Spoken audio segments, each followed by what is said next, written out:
Welcome to the Brewtiful Game. As always, I'm Blake here with Ferris. Hola. And Ron. This season is over. This season is over. And then it is. And that's why tonight's episode of the Brewtiful Game, for the 10th time of this podcast, it's our Premier League wrap-up show, as our first ever was done covering the 2016 Leicester. Oh, buddies, it's going to be at least a couple years before we could see you again, as we covered Leicester's historic win that year. And so we officially, after this, move into our 10th year of doing this. That don't seem right. But it is time for our 25-26 season wrap-up, which saw Arsenal win the league for the first time in 22 years, as well as we saw one big London club go down, while another barely survived by the ever so tiny hairs on their chinny chin. We didn't want to say by the hairs of their I mean, just on who they were. Yeah, there was things I was gonna write, and I was like, this is a family show. We can bleep stuff out, but we are doing a Premier League wrap-up show. Sorry. Because if you listen to the last pod, you know why we're actually doing our Premier Fair enough. wrap-up show. Because if events happen on Sunday, we would not be doing our Premier League. It's true. Wrap-up It show was going to today. be the all That's So Spursy episode. We were close. I was so disappointed. Yeah. Well, I'm not gonna lie. We might have hopped on that night and just done one immediately. But then we're just like our first pod 10 years ago, we are going to go into our bestest of the season, including our Tres Momentos, as well as let you all know how our picks back in August panned out. Then as the halftime whistle blows, the no Europe for the next season stake, and the who knows what players will stay or to go for the party platters. Ron shares with us all the news that's fit to drink. And another edition of Ron's Beer News. Ferris is way too proud of himself for that one. And then I love writing those. That's my favorite thing. it's like the whole reason for the pod at this point. And then finally, for the second half of the pod, and our La Liga's Roundup. Wait, there we go. We'll let you know how all the other leagues around Europe ended, as well as give you our thoughts on the just today announced confirmed U.S. men's national team roster selection for the upcoming World Cup here in the U.S. of A. But first, our beer. Forgive me, gentlemen, but since it was a championship winning season for Arsenal, I'm going to go back to the well and do one of my favorite beers in honor of that. I had a quad last week. I'm going to have a quad again, because when it is time to celebrate wonderful life achievements, a tradition I started with Ron is or life moments, I should say. You got to have a St. Bernardist App 12. Perhaps my favorite quadruple. It has been a long time since it's been on the show. And if you are playing around the world of trying out Belgian beers, St. Bernardus App 12 is like the perfect quad for me. And it is so well. It is so good. It's widely regarded as one of the best beers in the world. Therefore, no surprise, it's our brewery flagship beer, ranked at the very top of the St. Bernardus beer hierarchy. It is a recipe in the classic quadruple style and adheres to the original 1946 recipe. Dark beer with a robust head, ivory in color, 10% alcohol, ABV. Shelf life, 4 years in a bottle. Ron and I got, when they had their 60th anniversary, we each got like a 60th anniversary bottle. Is that what we had on the? No, we didn't have that on the pod, did we? No. We each got like 2 or 3 of them. Yeah. And we had one. Basically, we had one right then and there. And then we aged them. And whenever there was like a great life moment, like Blake getting married or me getting married or like, yeah, whatever, we cracked one open. And taste how nice. different it was. That's awesome. Yeah. So we had them at like I think we had like one at 2, one at 4. Like we tried them at like different areas. Yeah. The app, and it was really good. Has the App 12 has a fruity aroma that is a result of using our own unique yeast. It brims over with a different complex taste and stands out through its long bittersweet finish, thanks to its mild, rounded taste and perfect balance between bitter and sweet. This beer goes down very easily. When you drink an App 12, you can enjoy life to the full. And I will say, before I even sip it, it's been a bit since I've had an App 12. That's the thing about it. Quads are like robust beers, but man, this one is so flippin' drinkable. It almost drinks more like a double, but I'm just excited because it's been a long time since I had one of these. Awesome. Nice. So we are also following the Belgian quad world. Yes. And while I was looking for a beer, I think the last pod, I found this beer, and I thought this actually works out quite well for the season wrap up. That's right. From Omegang Brewery in Cooperstown, New York. We're going with the Three Philosophers Quadruple. Oh, yeah. Us, baby. Now, can you show Blake the label over the... Absolutely. That's certainly the three of us. Yep, that's Blake perfect. is staring at the moon. Yep. Ferris is the tall one in the middle. Yep. And Ron is the staring at his beer, wondering about the pursuit of life, liberty, and the pursuit of happiness in a hat. Yep. Three philosophers, also because at the beginning of a season, that's all we are. Yeah. 100%. We make these outlandish picks based on, fun, anecdotal knowledge. Yeah. They actually weren't too bad this year. So this beer is quite apt 12. I see what you did there. So, a tradition born in 1549, gentlemen. The Holy Roman Emperor King Charles V visited medieval Brussels in 1549 with hundreds from his royal court to welcome the king. Merchants, vendors, cooks, brewers, musicians, theater troupes, dancers, and more lined up around the city walls and joined in a celebration as his entourage passed by. The parade became known as the Omegang, a word that basically means coming together and walking about. So the Brussels Omegang Festival continues to this day, and this is what this beer is named after, or the brewery's named after. And I can't hear this brewery's name without hearing our mutual friend Chris Voller go, "Oh my gang! Oh my god, it's Oh my gang!" Every time I see an Oh my gang bottle. So this beer is a blend of a quad ale and a Belgian Crike. Ooh. Anybody tell me what a Belgian Crike is? I It's in the Great American Beer Festival. When you get up on the wrong side of the bed and you got that thing right in your back. And... Yeah, I've definitely seen it on a bottle before, but I don't know the definition. Any guesses? I had mine already. Any real guesses? I don't know. You turn the barrel just like past the 90 degrees and then turn it upright about another 10 degrees and move it back down. And then that's the Crike position of the barrel. Would that, like, how do you know what it would be? I don't know. Okay. It is a traditional sour ale brewed by fermenting lambic with sour, tart, Morello cherries. Wait, so that is a quad mixed with a sour. Yeah. Ron's going full in. Listen, it was a sour season for him. Fair enough. It only makes sense. Fair enough. I'm just got to pull the chute. So this beer is 9% on the old ABV. A rich and complex, this tour de force is a glorious blend of elegant Belgian style and authentic Belgian Crike. It's multi depth and gentle sweetness enhanced by sparkling carbonation and serendipitous touches of cherry. Pours a mysterious chestnut brown. Okay. Three Philosophers is perfect beer for leisurely sipping and quiet contemplation. The meaning of life? Even if you don't get there, this beer's sure to sweeten the journey. Love it, man. In the chat, this is what I couldn't remember. I knew I'd seen it on a beer bottle. It's this one that you see a ton of, the Lindman's Sour, Ron.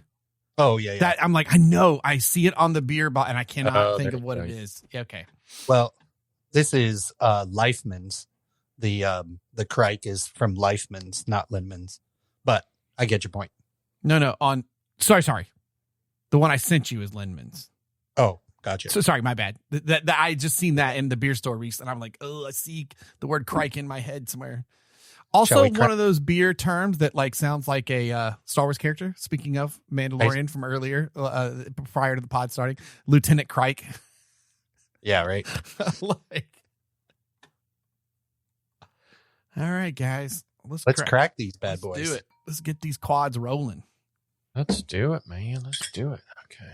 Right on. I'm going to get one over here, and I'm going to pass you the bottle opener. The room instantly smells like heaven. Oh, it's so yeasty. Oh God, I just love that smell. Yeah, it's good to see if we can get a good pour here.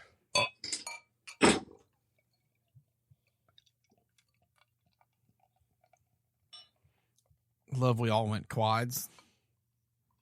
Man, that is roasty. Oh, it is quite mysteriously chestnut. Yes, it is. I like it.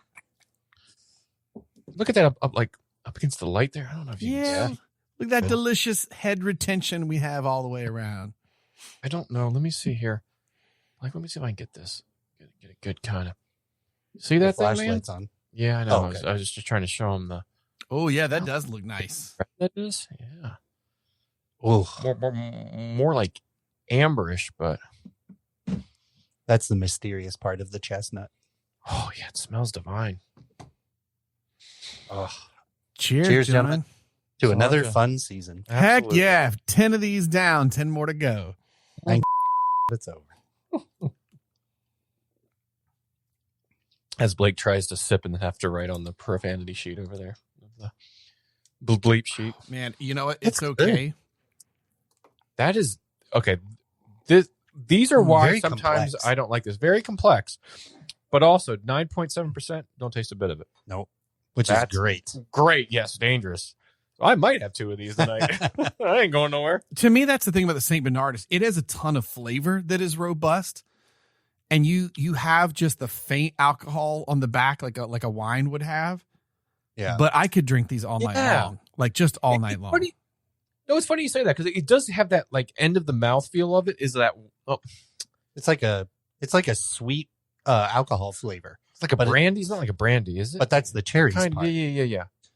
But it's not like overpowering at all. No. It's very It's subtle. yeah, and it kind of just smooths out the end of it to where maybe that's not you're getting that not getting the like heavy alcohol taste. It really just helps Yeah. to kind of Nice ease you out of malty, it, if that makes sense. nice malty, clean sweetness. Mhm. It's not some of those like some of the quads.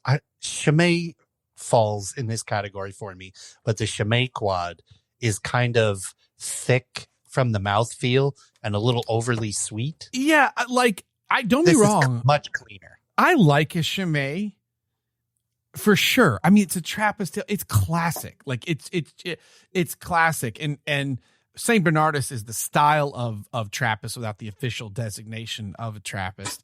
But as far as being brewed, by the monks and all to charity and all that stuff. But like, there is something I like better about the St. Bernardus that is, I'm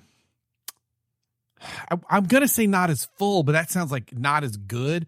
The Chimay is like a thicker sort of, and this is just way more drinkable, even though it is very robust with a ton of flavor. I don't mean to knock that. It's just, I don't know.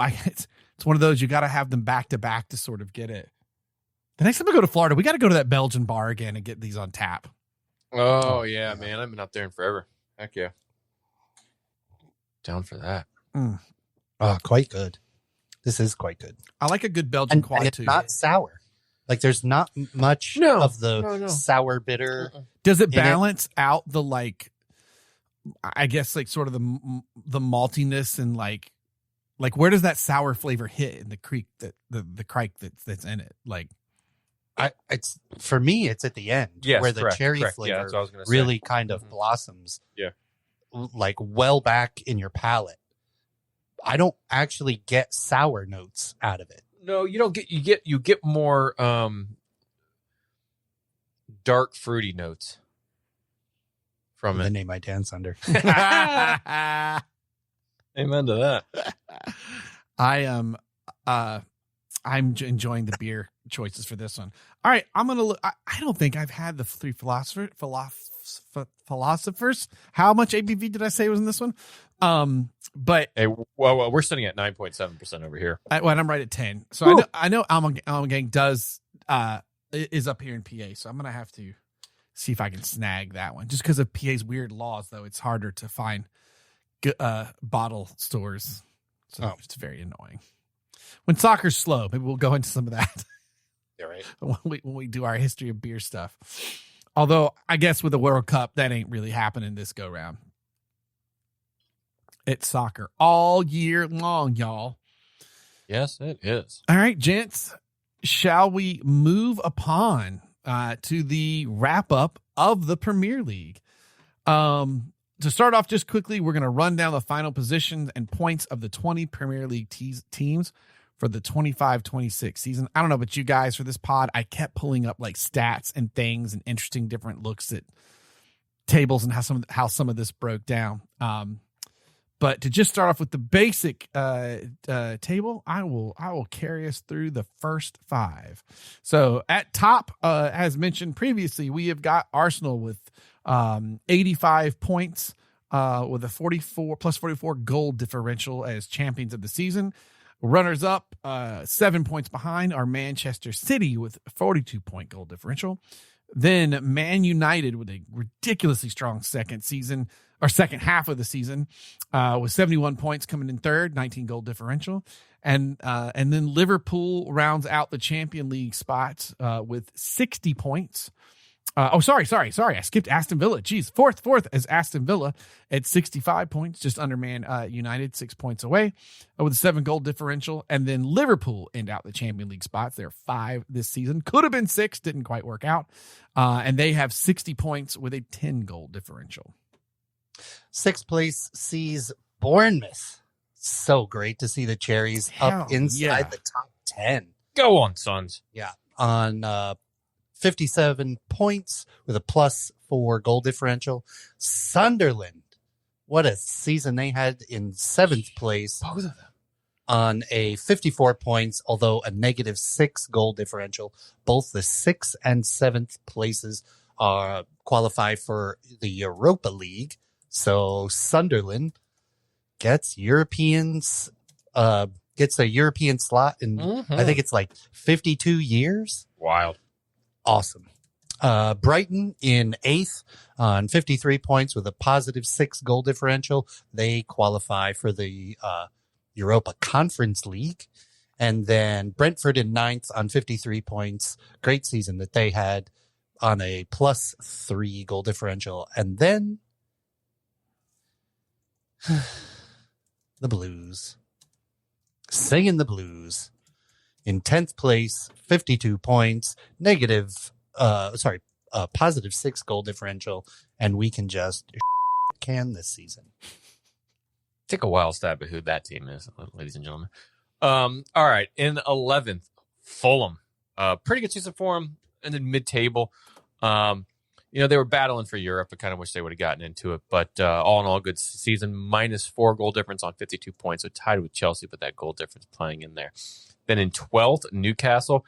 You expect better from them, especially some of the talent they brought in that really didn't kick off at all. Anthony Elanga, Johan Wissa, they just really didn't click. Even their big German guy up front, who I like. I think he's a good player. Finally got a goal there. I guess like maybe first or second goal of 2026. But anyways, they're on a -2, 49 points. Same with Everton, who's on a -3 points, though, and they're on 49 points, and they sit in 13th place. Then Leeds United stayed up and quite safely as they ended on 47 points with a -7 goal difference. Crystal Palace, not quite the season they had last year, that's for sure. And Oliver Glasner is out, obviously, at the end of this season, so he's no longer their manager, but on 45 points in 15th on -10 goal difference. And then in 16th, on 44 points with a -3 goal difference, you had Nottingham Forest. And you think about we'll probably talk about the managers that they've hired and fired this year as well.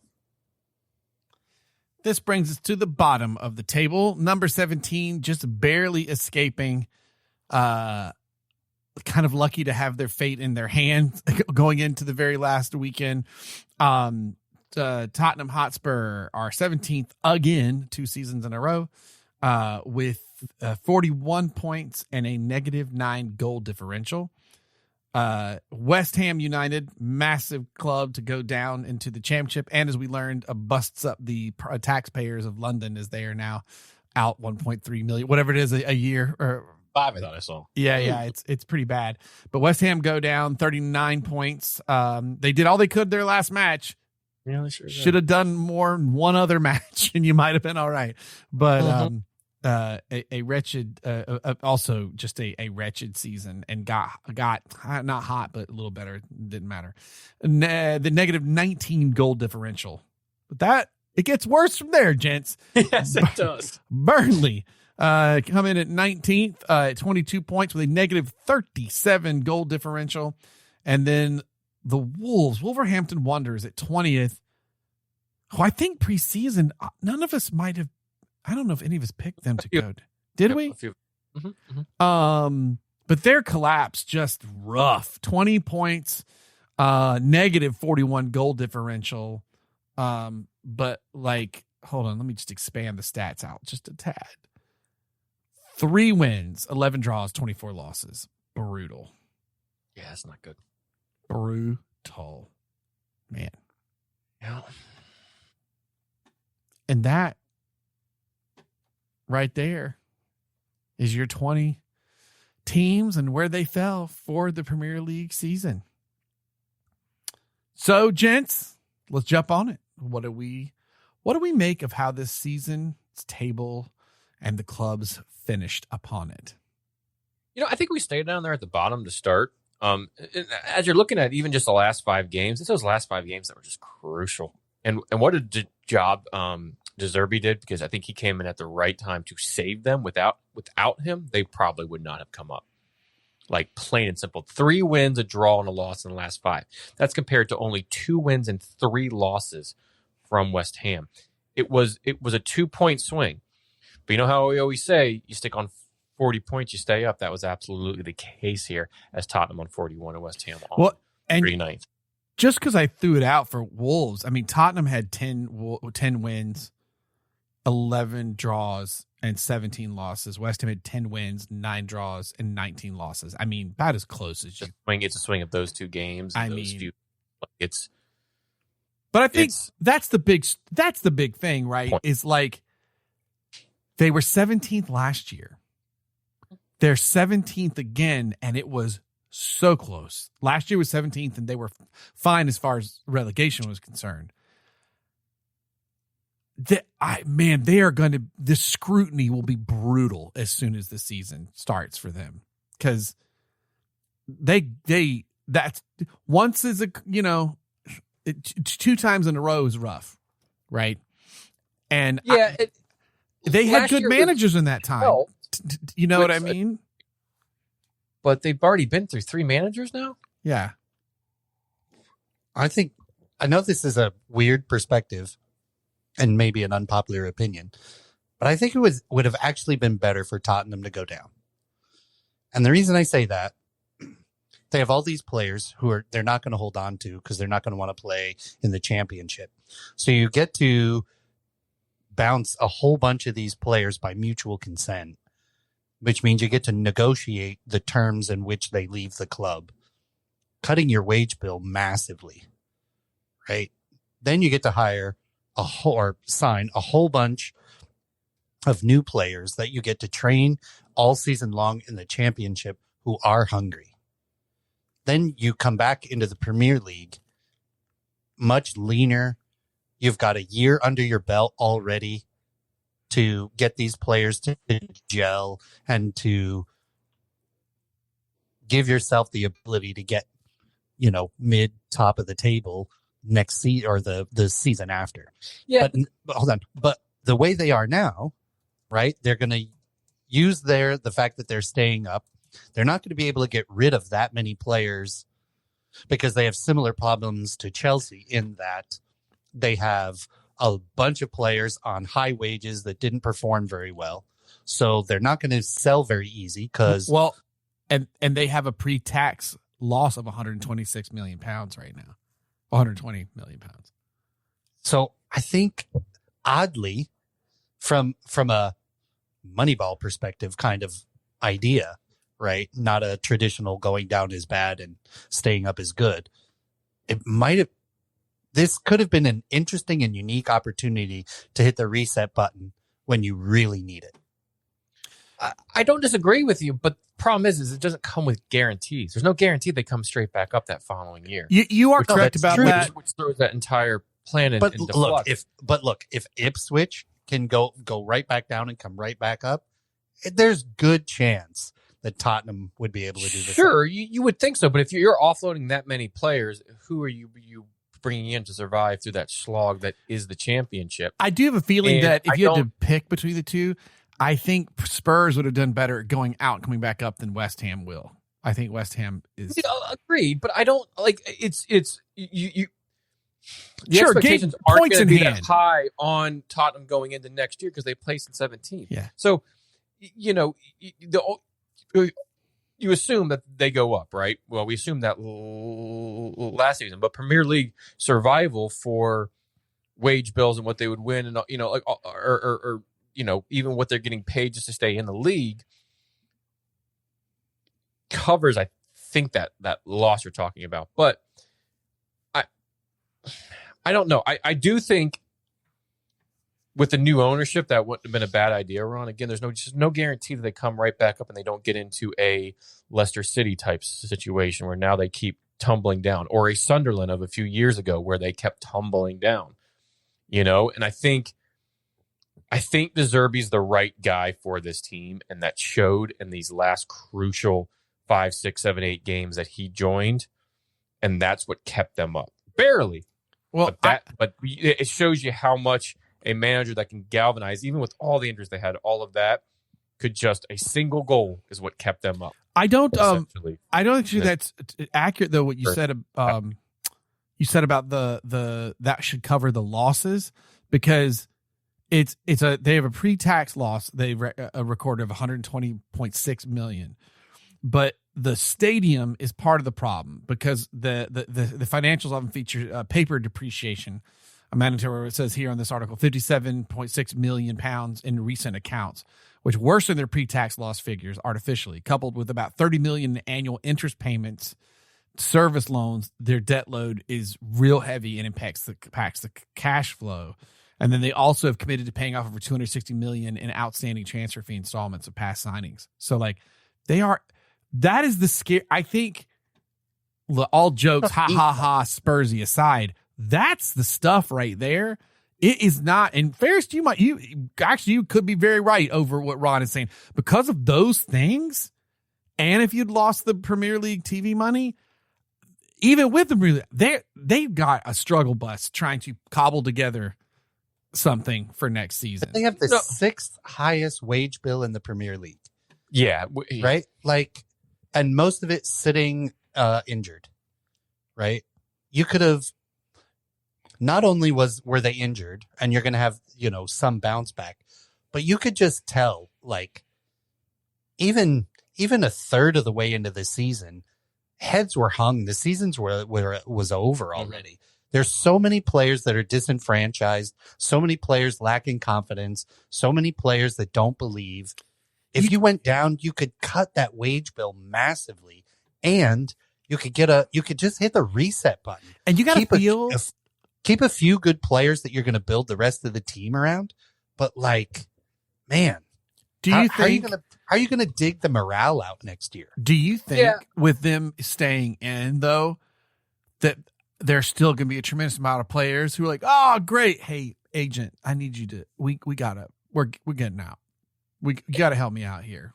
Maybe, but who's going to buy them? Right, and it depends. A lot of them, you want a James Madison. He's pulling up the badge. He's doing those things at the end of the game. He just wasn't fit for a lot of this. And I think he's a huge playmaker for them. So if you get people fit, you could see a different story next year. But they need somebody to score goals because Richarlison ain't it. Salaki can't stay healthy. Kula Moani, who they brought in on loan, not doing it. But obviously, it's the hardest thing to do in the Premier League, right? But you get you see where a Bradford ended in ninth. Igor Thiago finished second, only behind Erling Haaland in the Golden Boot, and those goals alone kept them at a +3 on the season.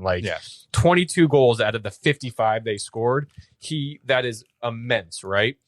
They need somebody like that. They need a Dominic Calvert-Lewin who was playing for Leeds. That out of those 49 goals, I don't have his exact numbers on hand, but it was somewhere in the 16th, 17. Where was he at here? Yeah. 14 goals. Massive contribution to it. West Ham, Burnley, Wolves. West Ham, just Jared Bowen, more assists than he did goals. That's it. You did a -9 for Tottenham. You weren't scoring any, and you were just leaky at the back. Yep.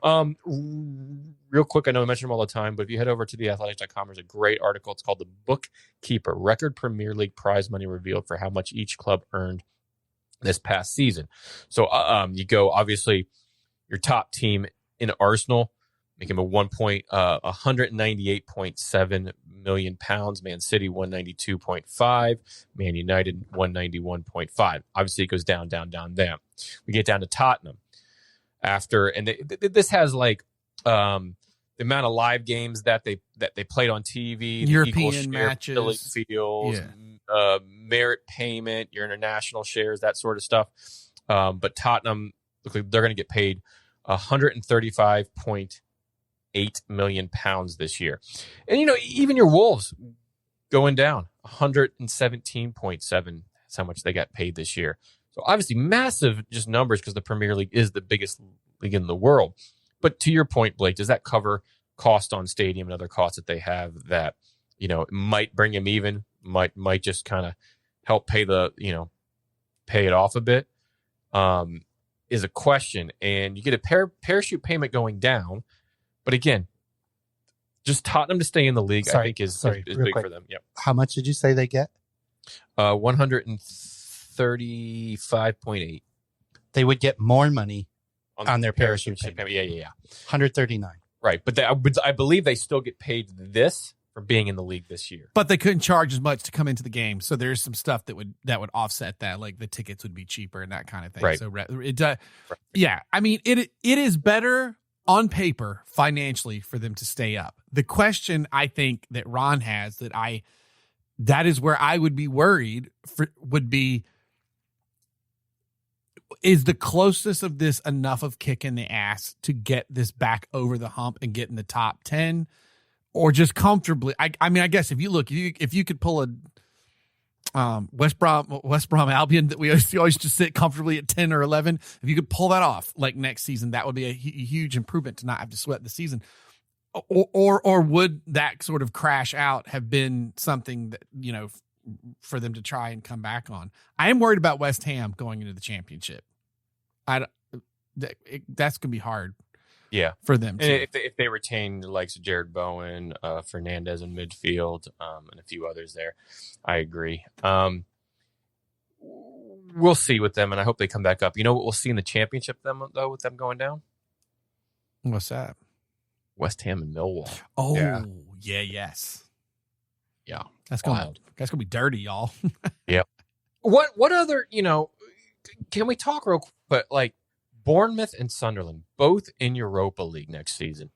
That, for those two clubs, especially Sunderland, and Ron and I were talking about this before the pod, wasn't that long ago that Sunderland Till I Die was on Netflix, and how low they were down in like League Two and struggling, and you saw all the trials and tribulations of them being were relegated, I think, in the second season or the first season of the show, that sort of stuff. Now they're, not only did they get promoted, they got promoted in the playoff final last year on a late goal, but now they got themselves up into 7th, which may show up in a prediction of ours, by the way, and playing European football next season.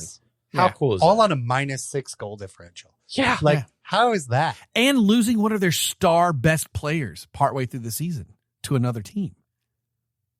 Sunderland? Oh, you're talking about Bournemouth.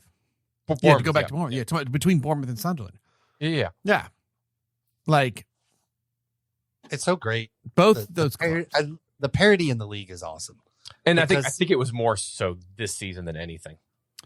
I saw a couple of like early predictions saying that we might need to settle in for this being a more of reality moving forward. And we've said it last few seasons, like, man, this top 16 doesn't mean anything anymore, because like there's a lot of people in that, let's say, top 8 that could have easily moved around into the top 6, that like it seems tighter and tighter. And a couple of early predictions have just been this might be normal for a little bit, which, to be honest, it's a bit more fun on the outside watching the runs for the top and the bottom go almost to the very end or to the very last days. Well, even the race for Europe, Yeah. Brentford with a late draw against Liverpool, I believe, made it 1-1. Had they pulled off a win there, they'd be playing in Europe. But instead, a 3-0 loss to Man United Brighton stayed in European places because Chelsea lost. Fulham won, but that only got them up to 52. But the Chelsea lost against who do you guys played Sunderland. So Sunderland's win is what got them into Europa League. Chelsea's loss got them out of places for Europe. And although Brighton got smacked, point. Yep, and although Brighton got smacked at home in a game that they needed to win to stay in, they still stayed in because Chelsea and Brentford couldn't quite get it done at Anfield there. And it's so you really got to look past probably the top handful of teams, right? Top 3 teams, we'll call it. And that's where a lot of the parity really started, right? A lot of parity. You have alone between 4, 5, and 6, which is 2 Champions League places, and 6 in Bournemouth. Guys, 3 points separating them by 8 points. Yeah, but 3 separating them in Liverpool for Champions League. That's a nuts. Bournemouth. Yeah, exactly. That is just nuts. Exactly. And then even then, you go into 9th, 10th, 11th, all of which had a chance to get in, or are up there. And it just shows trends, especially towards the end of the game. You look at those top 3 teams in the league: Arsenal, Man United, Man City, Man United. Wins and draws in the last 5 games. Massive, right? There's one loss in there. But that end of the season, when everybody's tired, when it's been a long year, when the sun finally starts to come out in England, you got to get points late in the season, and you kind of see how much it either propels you up or helps you go down. And for Tottenham, it propelled them up a little bit. For Man United, for an Arsenal, even right there at the end for an Aston Villa, propelled them up and keep them in 4th to those teams like a West Ham and Burnley. Losses. Yeah, a few draws, but how that just keeps pulling them down. So and about 2/3 of the way through the season, we were asking, is Villa going to be able to stay in the top 4? Yeah. Right? And they bounced down, I think, as far as 8th, and then worked their way back in at various it still is points in the latter half. It still is a concern. I think the consistency they've got to work on for next season, because agree, it's the consistency and it's the depth, right? Because they had to sell off some depth this year because they're in a profit and sustainability type hold right now, where Donny Malin, who went to Roma and helped Roma get into the Champions League, which we'll talk about later in the pod, but how they had to kind of sell off some of these assets, but yet brought in Douglas, Luiz. But, they also were fighting heavily on both fronts because they won the Europa League. Unai Emery did that again. And we talked about it on the last pod. So not only did they get 4th in this Champions League spot, but they won the Europa League. Now, what would have been fun is if they got in 5th, because that's when that whole weird triangle would have which I was kind of rooting for. I was kind of too. I was like, just get in 5th. Let's just see a little bit of chaos and see what teams would get in. And then I would say, would you guys like to hear the point swing table real fast? Speaking, because it's kind of for penalty ones. No. This is the swing of points from the end of 24-25 to the end of 25-26. Oh yeah, sure. I think United win that table. You get most improved player award by far. Yeah. Okay. Yes. So I do think it's relevant to what we're talking about. So I grabbed this because I kind of thought this convo would come up. So anyway, at the top is Manchester United plus 29 points from the previous season. Where did you guys end? Where did you end up last season? 16th, I think, right. Oh, right. You were just above Tottenham. Woo. Yeah, it was bad. Second is Arsenal with plus 11. Third is Man City with plus 7. Tottenham. Sorry, stop right there. That checks though, right? Yeah. Arsenal's plus 11 is why they won the league this year, right? to have a higher than the team that was going after them in Man City by just the slightest bit is what slightly got them bit. I know the points are not quite that tight. And then to get Man United up to third was obviously a massive swing, which is why those three teams in the point swing are right there in the places of where they're at in the top three. Who do you think's the bottom of this table? I'm not going to go there yet. I'll go all the way down. But who do you think's the bottom? Point swings? Yeah. Palace? We'll see. We'll get there. Ron, you got a guess? Points. I'm going to go with the Blues. I'm going Chelsea. Oh, it might be Chelsea. That's a good call. All right. That's a good shout. Good call. So fourth on the point swing table is depressing because everybody else in the top third of this, it's because they got better. Spurs are +3. It's kind of almost on par. But yeah, they still got 17. That's a rough one. I mean, I guess they ended on 38 points last year. Is that correct? Yes. Yeah. Oh. Yeah. So, but it was safer. That's how bad the clubs underneath were, right? So Tottenham had +3. Next is Bournemouth with a +1, which actually should tell you something. This is not a fluke. Well, it's also like the parity in the table because they didn't place in European places, so they weren't in the top 7. No, they top did 8 not. But +1 just showed you the parity throughout, 5 through whatever. It really, the next clubs that really speaks to that, so Everton's also at a +1, Aston Villa at a -1, Fulham at -2, Brentford -3. Okay, so they're all kind of in there where they ended last year. Again, like Spurs, but on the other side of it, West Ham -4. Like you said, it's just like the Man City Arsenal one. Yep. There's your. It's that tight. Yeah. That tight of goal difference is what brought them down. Yeah. Brighton -8. Crystal Palace -8. Ferris's guess. Ron's guess, Chelsea -17. Newcastle -17. Forest, this is obviously a big one, -21. Oh yeah, because they were fighting for you, or they were in Europe last year. Yeah, you're right. Wolves -22, and to take the cake for bottom of the oopsie pile, Liverpool -24.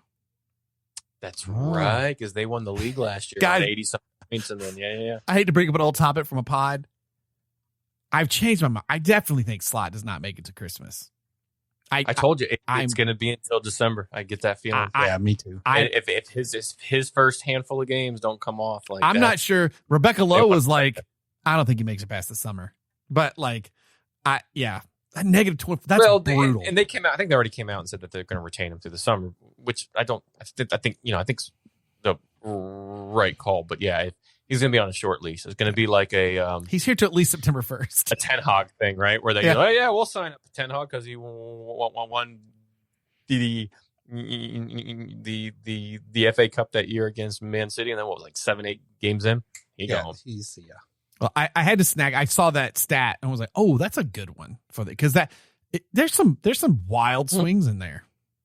Absolutely. That Forest one, geez, that's just brutal. I hope that does not happen to Bournemouth. One other interesting thing, gentlemen. How many managers got the sack this year?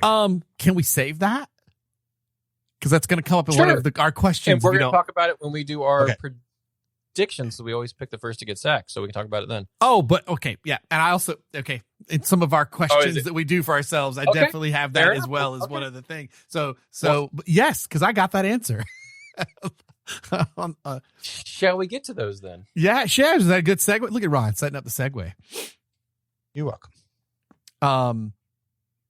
All right, so this is our bestest of the season. So just like our first pod, we're going to give you our tres momentos, each of our 3 best moments of the season, moments of the season. Not necessarily best, but moments, the interesting things. Our best game of the season, our best goal of the season, our best player of the season, and best player of the season for your club. Do you gentlemen mind if I go first, and I'll pick up where Ron, because we can lead right to that conversation. Ron, I got the answer for you. It's 11 of them sacked, tied for second. For as many managers sacked. So that's I put as moments was going to be my third one. But for me was the manager. I wrote manager situation. 11 of them sacked, lots of drama. Things like, Areola doing great at Bournemouth. We were just talking about, but he's like, I'm going to go after this. Says it's not because he's got anything else. But he's going to go. Rumors about athletic AC Milan, maybe. I can't remember. There's some rumors floating around today. Whatever his name. But he didn't get sacked. He didn't get sacked. No, but I just mean, so mine to be fair. Areola was going to leave at the end of the season, the same as what's his name for Palace, right? AC Milan manager, not Pellegrini, but he got sacked. We'll talk about them in a little bit. But I put managers on this. My first thing for moments of the season was the first one of that managers topic. 11 of them got sacked. There was tons of drama. I call Areola drama just out of like, everyone's like, what's going on? The Pep drama that like the news broke 5 months ago. I forget the reporter, but broke that Pep would be leaving City with Maresca identified to replace him. And then Chelsea fired Maresca 2 weeks later because of that whole thing. Like, the drama with the owner of Nottingham Forest. And their manager situation with, then canning Postecoglou, 40 days in? Yeah. 8 matches of no wins. He gone. Yeah. I mean, obviously, Amaron is over at Man United. Not as much a drama thing, but yeah. So I had for one of my top 3 just moments was just the manager moments. It was 11. It did not break the record for sack, but when you layer in all this drama beyond just sort of, like you say it on paper, how Ange was doing.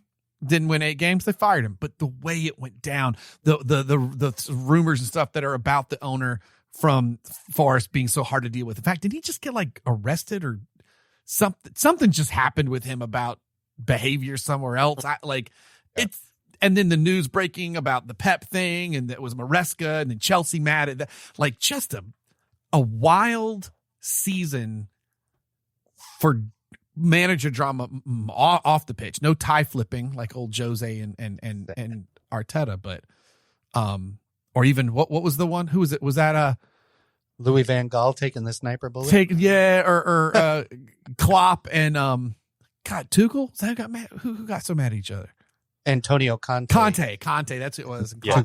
Shake my hand and look me in the eyes. Conte and Tuchel. Yeah, so none of that's extremely weird. Like, it's not weird because that's it. Like, it makes like when you shake somebody's hand. I was taught, you grip the hand firm and you make eye contact. But when you're like, shake me and look me in the eye, it's that weird. Yeah. Why do you need to react that way? Yeah, right. Right, like the guy just lost and he just wants to get out of there. Yeah. Hilarious. Blake, I'll parlay off of yours, and my first was actually going to be the board of United sacking Ruben Amorim. I think at that point was now hindsight's 2020 on how we did now, and Carrot coming in and all that. But at the same point, it showed a little bit of, I want to say, backbone from them that stuck by Amarin as long as you could, and it still wasn't improving. The play wasn't improving. A little bit better on points. We were still kind of up and around there. Better than last season, but still, it was just lethargic. It was slow. You could tell the players weren't enjoying it very much. And I think it came at a crucial time because also, was it 2 days before that Maresca got fired? 2 days after that. It was all around that same time. So kind of to your point, it was a catalyst around that time of those occurring. But for Man United, that was a pivotal moment in the season for that club. Yeah. And I didn't even get into it, but yeah, I mean, obviously Chelsea has, how many, was it 3? This is 4, where are we at? Maresca, Rosenier, and then the interim. The interim, yeah. Right. And circling around balls and all that. I mean, there's just so much manager stuff. I agree. That was just to be honest, I'm a little surprised. I looked at a lot of different wrap ups around the league, and while some of them might have said one of these specific things, not many people just kind of said, well, just in general, there was a lot of just crap going on with the manager. It's a weird season for the manager situation. I also had a couple of manager things in there, but we've pretty much covered that. So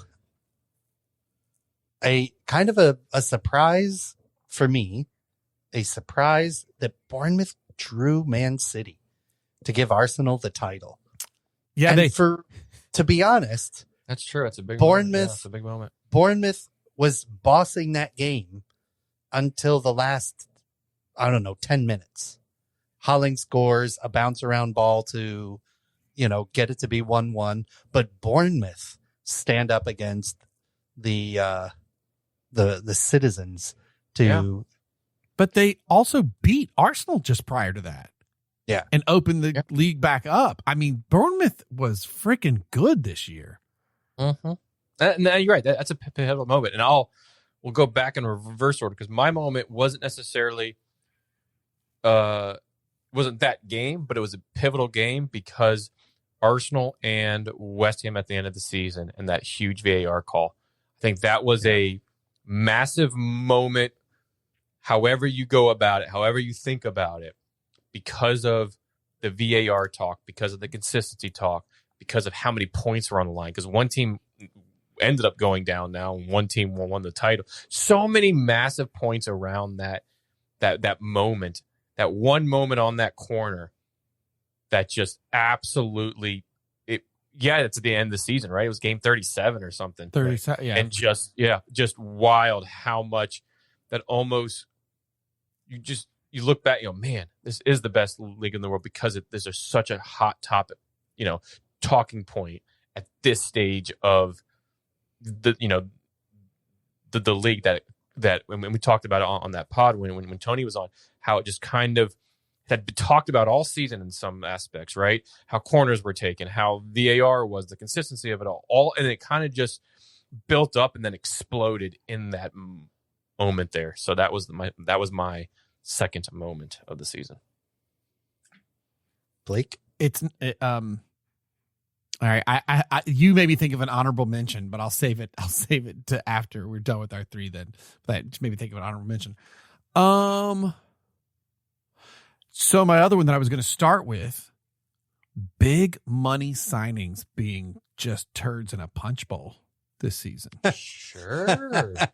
There was. I'm going to go back to the article today in the newsletter. So Tim Spears wrote he ranked all 125 transfers, and you forget about some bust. Big money. Alexander Isak being the biggest one. Yeah. But Wirtz too. I mean, Wirtz, you're just a lot of money thrown around. Johan Wissa, and look, it's easy to sit here having Arsenal won the league and say, whoo, glad we didn't. But you are frustrated. You're like, man, I really wish we could just go get a star. And we were there were talks about some of these people, we end up with Gyökeres, who's insane to say, hey, 65 million, that's a pretty good deal. Just because the prices have gotten so crazy because the dude ends up getting 21 goals in the year. And you're like, well, actually, yeah. I mean, I'm not sitting here saying best signing ever, but I would never have thought the likes of Isaac, and I know he got hurt, Isak and Wirtz, though, would have made it so that you're like, well, you know what, actually 65 million, I'll take it. That's pretty good. And didn't he have a slow start? He had trouble working into the squad. Yeah, and he quite a couple of weeks. Yeah, he came in late, and it definitely affected getting in the groove with things. I think it was 13 for the Premier League or 14, and then the rest were international. But first year in 21 goal again. I'll take it. I mean, it's not setting the world on fire, but it was enough to win the league. So go into that Tim Spears article. He re-ranked all 189 Premier League transfers this season. Who do you think was ranked the worst? Is it Liverpool because of how much money was spent? It involves a Liverpool team, yes. It is not Isak or Wirtz. Going the opposite way for them. Backline? Hold on, I gotta think about this. I can't place. Who else? Harvey Elliott on loan 1 year, considered to be many worth the range of the fringe. And did you remember a whole lot of games that he even played for Aston Villa? That's why I don't remember his. Yeah. But for the height, for everything, that's what he ranked. Now, on the contrary, who do you think Tim Spears ranked? I'll give you the top 10, but who do you think he ranked? Here, let me give you the top 10, and then you guys can guess one. Number 10, Pascal Gross, Dortmund to Brighton. good quiet signing. Would have wished he would have stayed at Dortmund, but I get it. Number 9, Sané Lemons, Royal Antwerp to Manchester United. Number 8, Mateus Fernandes, Southampton to West Ham. He's somebody West Ham going down. I wouldn't mind if United had a look at. 21-year-old Portuguese positive midfielder there. I thought he was a big signing. Ryan from Vasco da Gama to Bournemouth. And I think he was pivotal in helping Bournemouth place where they did and all the good things that they've done this year. 6, Malik Tawai, Milan to Newcastle. I don't necessarily agree with this one. 34.6 million with add-ons 4 years. Played a lot, did okay. But Newcastle shipped more goals than they kind of did. I don't know. I don't necessarily agree with that. That might be one where individual play was quite good despite the team around number him, 5, man. I don't necessarily agree with either. That's Joao Pedro, Brighton to Chelsea. I do. And the reason I do is because 21 goals in the season, Chelsea would be well lower had he not been there. Sure, but at over 50 million for 7 years. So it takes a lot of those things into account that I think 5, but I forget about the 7-year part of the thing. Yes, right. Then Dominic Calvert-Lewin in 4th, Everton to Leeds. Immense, right? On a free for 3 years, and how many goals he scored we talked about. Was it 14 or something on the year to keep Leeds up? Number 3, Michael Quixote, Fiorentina to Bournemouth. To Brentford. Your Brentfords, Brightons, and Bournemouth. If you're a team with a B, you just followed them because they just seem to scout terrifically. 14.5 million pounds. That's it. They have to. Yes, they do. But from because they don't have the money to just puke out. Like, it's not like you're going to the other side of the world to find Fiorentina. They're a top club or mid-table in Serie A, and for a 14.5 million per pound fee for the contract length of 5 years, it's a great signing for them. He played pretty much every game strategically picked. Right? Yeah, absolutely. Knows that he's going to work well into the system. Mm-hmm. Right. The quote top 6 don't necessarily have to worry about it that badly like the teams with the B's do, because they have the money to go buy world class players. Right. Yeah. Number 2, Ryan Shirky. From Lyon to Manchester United. Yeah. And I think a lot of that is just a great signing. He's a little bit of he's a sneaky wild card, man. And he's this wild card. 5-year deal, 36.3 million with add-on. So you start looking at the cost versus the production versus the years on some of these contracts and the impact they've had. That's massive. Like for me, I would have probably switched all those half a season. Joao Pedro and Antoine Semenyo, because I think Semenyo and his goals is what kept Man City even in the race there towards the end. And Semenyo was ranked, I think, top 25. He was ranked 17th. For me, I would have swapped those two. But who do you think was a number 1 signing according? That's funny because I would have guessed Simeone was much higher and going, he can't be number 1. I feel like you. I would have put him higher. So the number 1 signing for the year and best payoff. Mm-hmm. I feel like this is really obvious, but I think it's probably the red card king. Yeah. That's what I think it is. The Arsenal red card king. Oh, Granit Xhaka. That would be it. It would be. Yes. Yeah, absolutely. Leverkusen to Sunderland. 17.3 million with add-ons. 3 years. Captain of the club. They're in Europe. I mean, that's bang for the buck there just all day He really long. did a great job leading. Fantastic. Yeah. Mm-hmm. Yeah. And a little bit older, at 32 years old, but still. Just like but that's the kind experience, the leadership, everything else. Galvanization from a captain. And he's mellowed out quite tremendously since his hot-headed days. Hey, after this season with Chelsea, he looks like a puppy dog for a red card. It's fine. He's fine.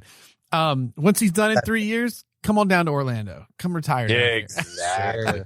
We'll take him at 39, right, baby? But again, that's Tim Spears over on The Athletic.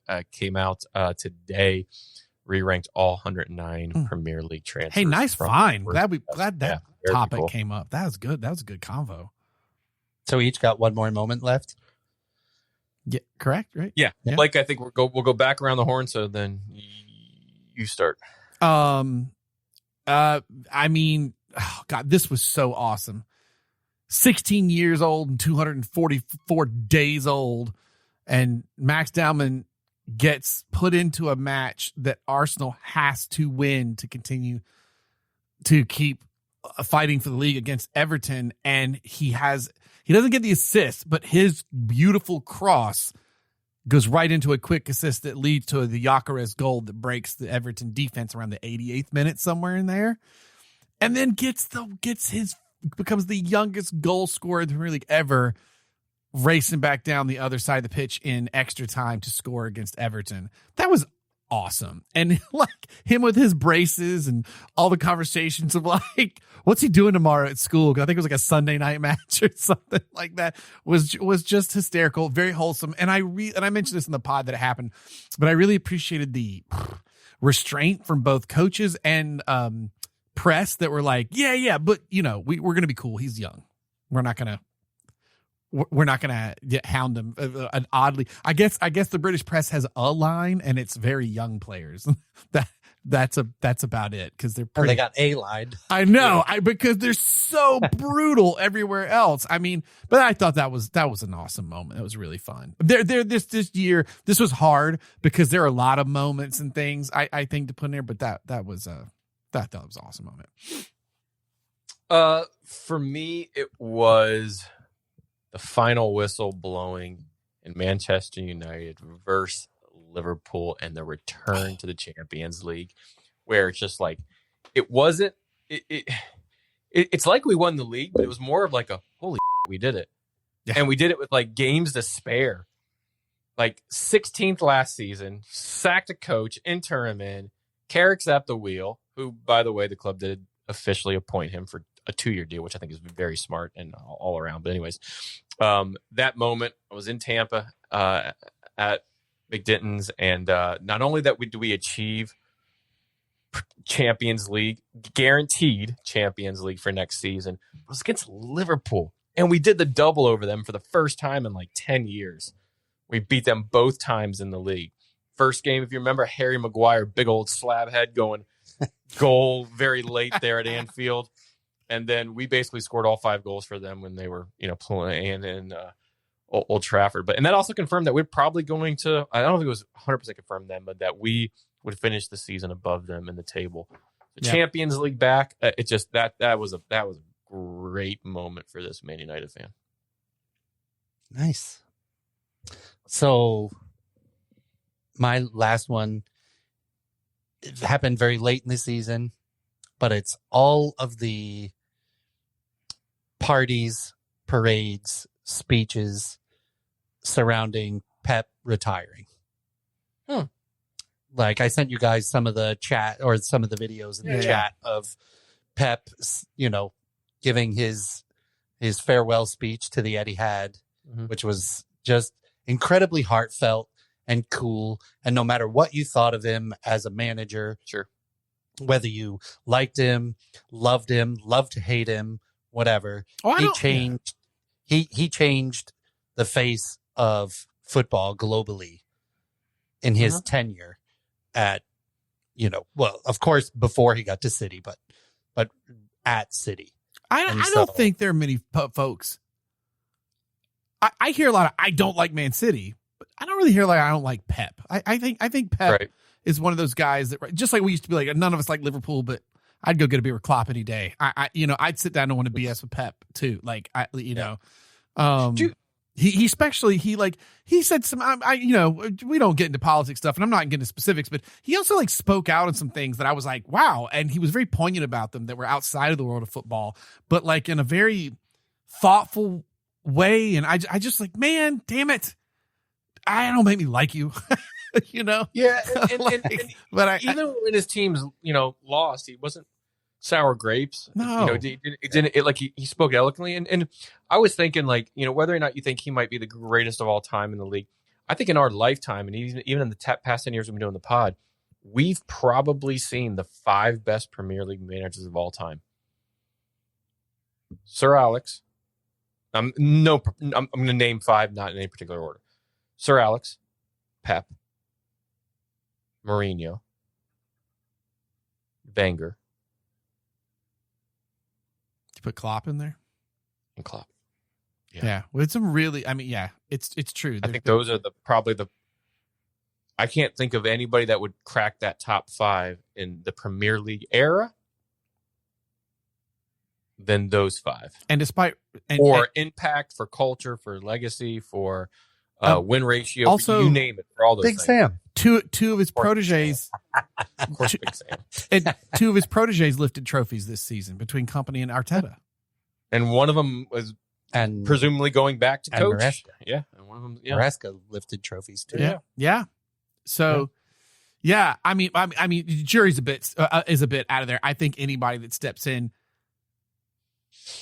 I don't think you want to be the guy after the guy. Yes, yeah. It will be no slight against Maresca if he doesn't last long, because I just think, that's just how it goes. Like you said, you want to be the guy after the guy. Exactly. But that's a good shout, Ron. For sure. Like, was that all our moments? Yeah, it was. Yeah. All right. I mean, God, that was okay. These are all good. We've all got some good stuff we're throwing out there. This is the first time in a while we haven't run into each other either, has it? No, just the manager little stuff. bit. Yeah. But that's such a big thing this season. Yeah, it was a big broad thing. That just was I couldn't pick one. I was like, God, there's just so much. Just pick them all. Yeah, it's just like, well, but then there's this, and then there's that. Oh my God, and then the whole Maresca and Pep thing, and just like, geez, like, and even the ones that are like weren't bad, but Areola leaving, not because it was bad, but it just tons of stuff. Anybody surprised the entirety of Pep's before we move on? The coaching staff is also leaving. No. Yeah, that's kind of normal. And half of this coaching staff, to the points, have already gone. Yeah. A lot of them that have already started. Has Maresca been officially announced, or is that still just No, I don't think so. we know but we don't know kind of a thing? Yeah, there's right? already talks that he's already planning transfers and that sort of thing. Yeah. Okay. Anyway, all right. So moving on to, gents, our best game of the season. I'll go first. So Ron, you want to take that one first? Sure. This is a little uncharacteristic of me. Let's see if we cross paths here. I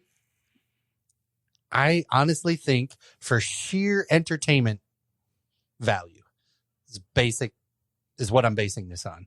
December 15th, exactly. Bournemouth versus Manchester United. Oh, yeah, that was a wild one. 8 different goal scorers. Man United up in the 12th, equalized by Bournemouth in the 39th. Bournemouth take the lead in the 45th, only to give up an equalizer 2 minutes later in the pouring rain. Bournemouth come out of the half and take the lead in the 51st to make it 3-2. But Manchester United come back in the 76th and the 78th to make it 4-3.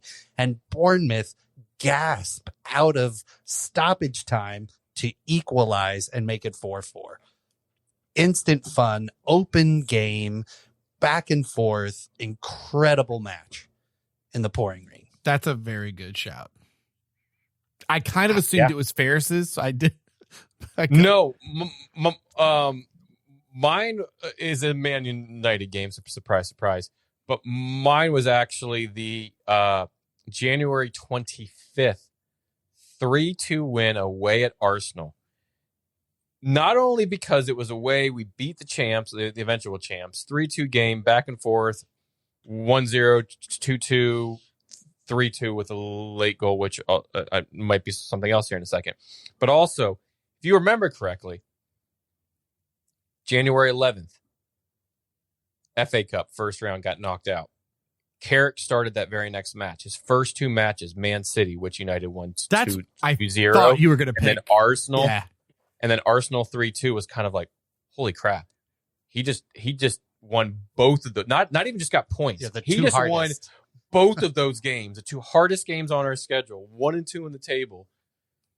And he just won both of them straight out of the gate. Like, wow. Like, not that, we're not thinking we're going to get top 3 at this point. It's just, we just lost to Brighton. We drew 2-2 with Burnley earlier, 1-1 with Leeds, 1-1 with Wolves, barely that's beat nuts, Newcastle. man. I think it was because of a red card. Lost to Villa, and then their game that you talked about. So like, it was just that match was just like, holy crap! Like we can Whiplash. do it. We can play with the big boys. Like what do we say? We have the players to do it. Like holy mackerel! What was the swing? Oh yeah, plus 29 points from last season. Yeah. This season for Man United. Those two games, yes, it was the Man City on January 11th. I think Phil's actually in town for that. I'm like, yeah. He's like, are you gonna get up early and go anywhere? I'm like, dude, I don't know. We're gonna probably we just lost to Brighton. We just got knocked out of the FA Cup.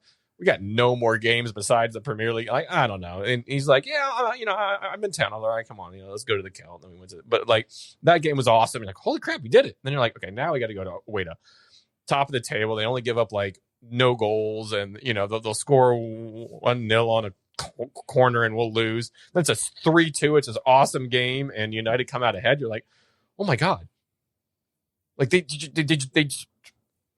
beat City. Clean sheet first time in Lord knows how long, and then go away and beat the champ. You're like, holy mackerel. Like that's just, wild. So that was my best game of the season.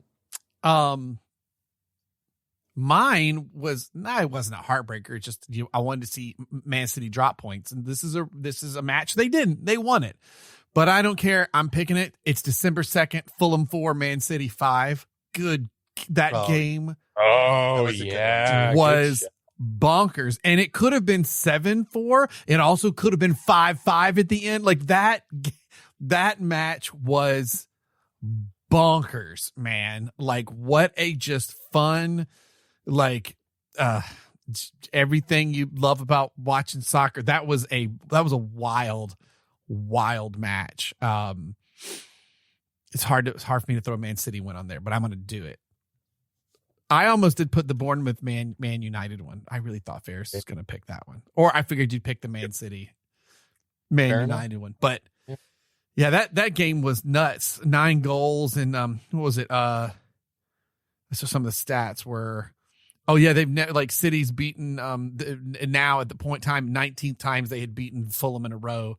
Now with that match it was 20. And that was also Haaland's 100th goal. 13 matches faster than Alan Shearer. Wild. Back in December 2nd. I can't remember that part of the season. Good Lord. Yeah, right. That was like 7 lifetimes I ago. know, man. Right? I know. And also hard for me to pick. I didn't pick an Arsenal match. It's because I didn't enjoy any of them. It was too stressful. That's fair. I'm going to get a mug that says 1-0. Like I'm getting a coffee mug that says that. But that's because you drink coffee, caffeine, you drink it. I drink too much of it. I get jittery. Like, see, it's all a theme. It goes in that cup. These are not enjoyable matches to watch. I knew for sure. I was like, I'm not picking any Arsenal match. Screw that noise. I mean, maybe the North London derby, but God, Spurs were so bad. It took some of the fun out of that match, to be perfectly honest. You have the Arsenal pint glass that I got you. So you enjoy drinking out of that this season. Yep. I had the GGMU coffee mug that a few times throughout the season I sent you guys photos of me sitting there. Notice how Ron doesn't have any Chelsea cups. Did you enjoy drinking out of any Chelsea cup this year? No, I don't have one. So, yeah, see? We got to get Ron a nice mug, I do, cup, or like in full a Stein or something. Like we get something nice. I have a couple of times tried to order a thing and then it didn't work. It was like twice I tried to get a Chelsea thing because whenever I got you that Man United pint glass, right? Ferris ended up staying at my house for a while when I lived down in Florida. Yeah, I still don't know where that is. We still have no clue where that's at. The reason no one can get any, kind of glassware because of that has Chelsea logos on it is because we're really fragile when we break easy.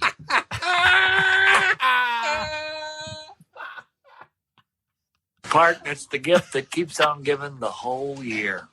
Oh, that was brilliant. Maybe we want to play the air horn, though we're not doing the 2-minute drill. Yeah. That was good. Oh, that's hysterical. Oh, excellent. Well, now, Ferris, we know we got to look for Christmas. Exactly. All right, gents, best goal of the season.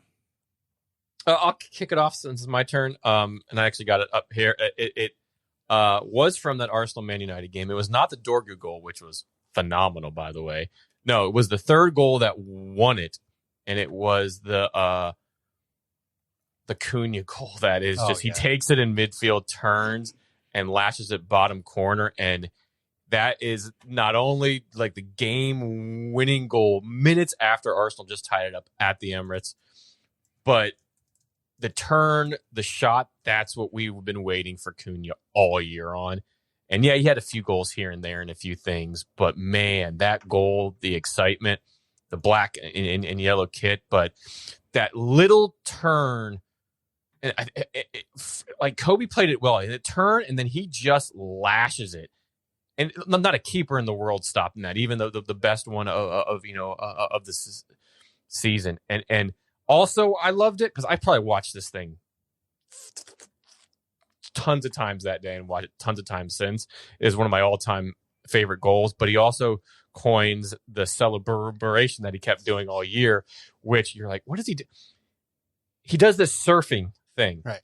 And in an interview, you didn't quite know what it was because it was the first time he did it. But he said, hey, listen, when I go back to Brazil, I wanted to learn how to surf, so I learned how to surf. And I'm like, and he became his celly. Yeah, and that just kind of like he just enjoyed it every time he goes back home to Brazil. That's just now his celly, because at first we never saw it before, and it was on MUTV or something. But I love it. Your celly? I love it so much. It is my favorite celly now too. So that was my best goal of the season. Blake? So do you guys remember a gentleman by the name of Harrison Reed? Yeah. Oh, I know what you're talking about. That plays for Fulham. And in the 97th minute against Liverpool on what was the date? January 4th. A goal collected, and you could see the terror on teammates' eyes when he chose to kick it. I feel like a dude who, hold on, a player rating of 5.51 for the season. Started once, played 7 matches, just destroyed it outside the arc, and he gets like, the man's a tiny midfielder, but not known for his goal prowess. No, 31 years old, English player, like just gets that ball and puts that thing in as high in the corner as you can absolutely when the phrase you hear top bins is used, look up that goal, because that is a top bins goal right there. And there's like Vaseline on the ball to get it under the bar. It's so silky. Just and he's a ginger too, right? Let's see. Finishing prowess. Well, I love this article that said the finishing prowess that had brought him 6 goals in 191 league appearances. Like, it feels like it gets faster. It does. He hits it. And here's the thing. He hits it so well that you would think the ball just continually curves. No. It like knuckleball. Instead of curving around in the top bins, it arches towards the other corner first, and then has this incredible dip on it, or this incredible like swing on it. Like, he just sliced the hell out of it.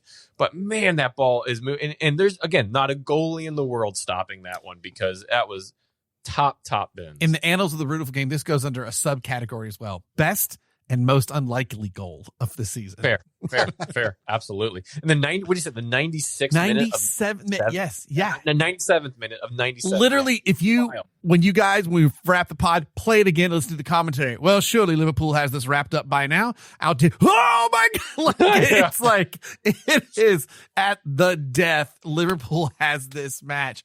And I think also at January 4th, though half a season had been played, it did really set up for this Liverpool season isn't going to pick up in the second half of the season, that things aren't going to get better. You know what I mean? That right. I think that's the other thing it established. So is Ferris got to run and get beer? Love it. Love it. I have. Don't you have the Tupac Shaporter in here? I do. I'm going to grab another one of these 9 point. Oh, he's grabbing another Oma Gang. Oh, you're getting another Oma Gang. I love it. I love he didn't. That's not what he said. In case it doesn't quite come through on the pod background noise, that he said, "I got to get me another 9.9% beer over here." Hey, listen, I don't like that thing went down smooth. If I had That's gonna hit me probably, but again, I'm not going anywhere. I'm not. So this, wow. if I had another app 12, I'd be doing the same thing. All right, is that to Ron's best goal of the season? Gentlemen, I have 3. I have 3 goals of the season. That's Okay, fine. I just want to be able to search them so I can see them all. That's fine on screen here. So the first one, I did it for the entertainment value. Sure. Right. And this year I also looked at it from the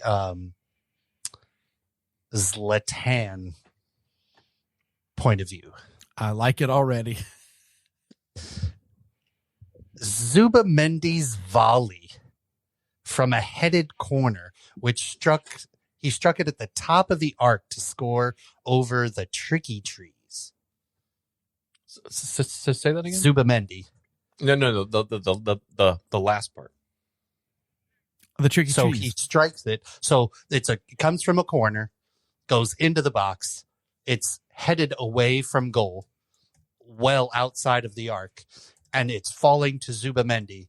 Zubamendi cracks it, and it just spins away from the keeper the entire time into, like, I'll say top bins. I think that was But his it's not first quite as goal. close. That was his first Premier League goal for Arsenal too.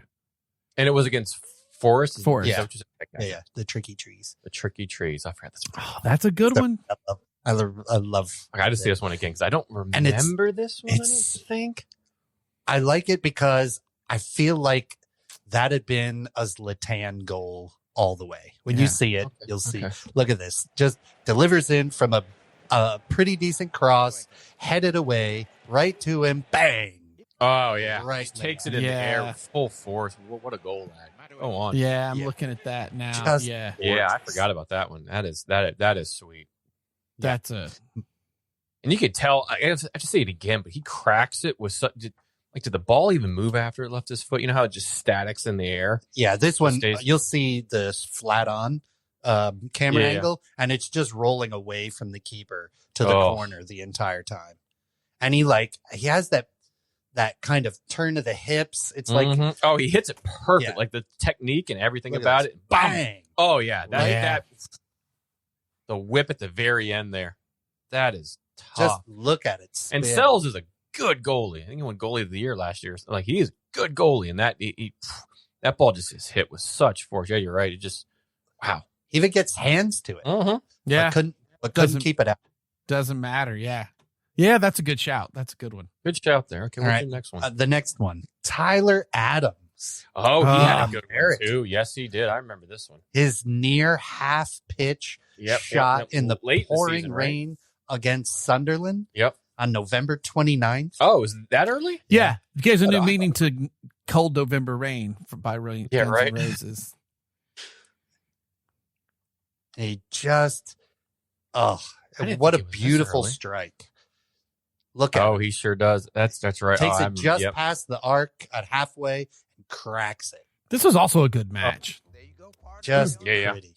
Reminiscent. Anytime the goalie is laying at the back of the goal, In a heap. laying on his back, going, "What the hell just happened?" You know it's a good goal. Yeah. This reminiscent of Zlatan's halfway shot for his first goal on the LA Galaxy. I mean, the way he burns it, A little bit, yeah. but he A little bit, he like Adams hit it more central, where Yeah. Zlatan's was more on the Yeah, left off the side. side. But yeah. it's the No, way hits he it perfect. burns The it arc, the dip. to catch that ball, though. Like he just cuts on the juice and burns past everyone. And he just Like he looks saw up it. and he saw it. Yeah. He knew. absolutely. Yeah. Oh, But that's a match they ended up losing, right? Am I right? Is that the one Sunderland came back on? I think so, yeah. Yeah, 3-2. God, another good game of the season. And the last one, West Ham's Castellanos had a long-distance volley on May 17th versus Newcastle. The keeper bombs one. A nice long ball after on a goal kick. And two players go up for it, miss it. Castellanos takes the bounce, volleys the bounce right into the net. Who is that? Which match was this? West Ham versus Newcastle. Castellanos. I don't know if I remember this one either, though. I don't. Oh, they're getting smacked. Ooh. You'll see the replay here shortly. This is Oh, it. You'll watch the replay, and it comes off of a goal kick. Just incredible. Long goal kick. Two players go up for it, but miss it. The ball bounces. He's right oh under it. yeah. Takes the Oh, volley. Jeez. what a hit. Yeah. Crunches it into the net. Too bad they lost, but well, what a goal. Look at this. Bang. Oh. One time strike just turns, and I don't even know if he looks at goal. He just hits it. He just, what just a hit. gorgeous. Yeah, wow. And all of them channeling their inner Zlatan. There you go. Fair enough. I like it. Sorry it was 3, but they all felt very that was fun down very down on the the Yeah, old- yeah, man. All right, what do we got next here? Is that a Ferris? Did you get your goal? Yeah. Yo, you did. Uh, That's right. Nunez. Yeah. Nunez. Please, I sir. did have my additional, if it came up, was just a most important goal of the season, and that was the Trossard goal against West Ham. Speaking of, Oh, sure. Sure, Yeah. sure, absolutely. it was up there on my list, but like I just felt like that. It wasn't the best goal. You No. know, The most meaning. Yeah. yeah. Nice and Sure. clinical. I mean, a good goal, but not the but still, man, that Harrison Reed goal is just wild to watch, man. All right, best player of the season. Do you want to go for your club or for the season? The first one's for the season. Just All right. thinking, then we'll go for our clubs. Then I should go last. Go ahead. Okay. I'll go first. Only because mine's both. So yeah. Oh, all right. Also, for the stats and entertainment value, that was the lens through which all of it.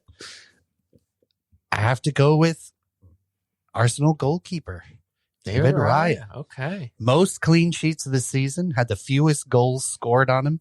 37 matches played on the season with only 26 goals scored on him. That's 0.7 goals per match. The next nearest was Donnarumma from City, who had 0.85. Granted, you have a defense that is helping you, Sure. right? But comes in. He kept them in some games. He Absolutely. certainly made Absolutely. his fair share of saves to keep them in the title race. Yeah. And the Golden Glove from the Premier League's best goalie in the season. So absolutely, that's a good shot. He's also the goalkeeper that should have been penalized the most, but was penalized the least. So just leave Okay. that there. There we go. There's a little zinger at the end. Hey, you got it, right? They've already run the stats. Even with all that crap, they're still at the top of the table. Yeah, whatever. Also, no red cards, but there. Liverpool- 7. Well, actually, this is a Liverpool great got time worse, actually, though, in What- that same thing. because- What was your stat, Ron? Because many pods ago, Blake used to have this one like since Christmas there were No team Ron has has a scored good more one. Hold on. points. I think that's Yes. Ferris, though, at this point now. He gets to this say season, that. but yeah. Ron has a good one though. Since Christmas, no team has scored fewer goals or gotten fewer points than Chelsea Football Club. If we started the season at the festive fixtures and ended it at the end of the season, we would be dead last, 20th. Bye-bye. Hello, championship. Hello, parachute payment. God, we're screwed on PSR. Well, we're going to add the new That's So Spursy. They didn't get relegated, but we're still going to add the That's So Spursy prediction to our. You have to do that. Yeah, we'll do that. Yeah, that was going to be if they got relegated. They didn't. predictions for next season will be Yeah. one of them. Absolutely. Yeah. He told me that when we were eating beforehand. I was just laughing. I was like, "Oh yeah, I remember Blake used to say that since Christmas." And you're like, "Oh my god, here we go again." All right, you want to go last, right, Blake? Yeah, I'll go last. Okay, because mine's both. Best player of the season for me, who won Premier League Best Player of the Year, 21 assists, a new Premier League record, breaking the previous held by legends of the game in Thierry Henry and Kevin De Bruyne at 20. Bruno Fernandes, Man United captain, absolutely player of the season for me. And I'm not only going to crack this beer, but I'm going to give him not a chef's kiss, a Hershey's kiss, as I have a Hershey's Kiss Butterbeer edition. As long as it's not enjoy with this. Yeah, to enjoy with this Three Philosophers quadruple ale here. And cheers to you, Bruno, and congrats on the all-time assist leader. All-time. Well, he's all-time assist in a single season for Man United, but also in the Premier League with lucky 21. As long as it's the Hershey Kiss and not the Hershey Squirts. It is a Hershey Kiss, yes. It should pair nicely with We had 2 round of flats for dinner, so no problem. No promises. So it's player of the season and then player of season for your club.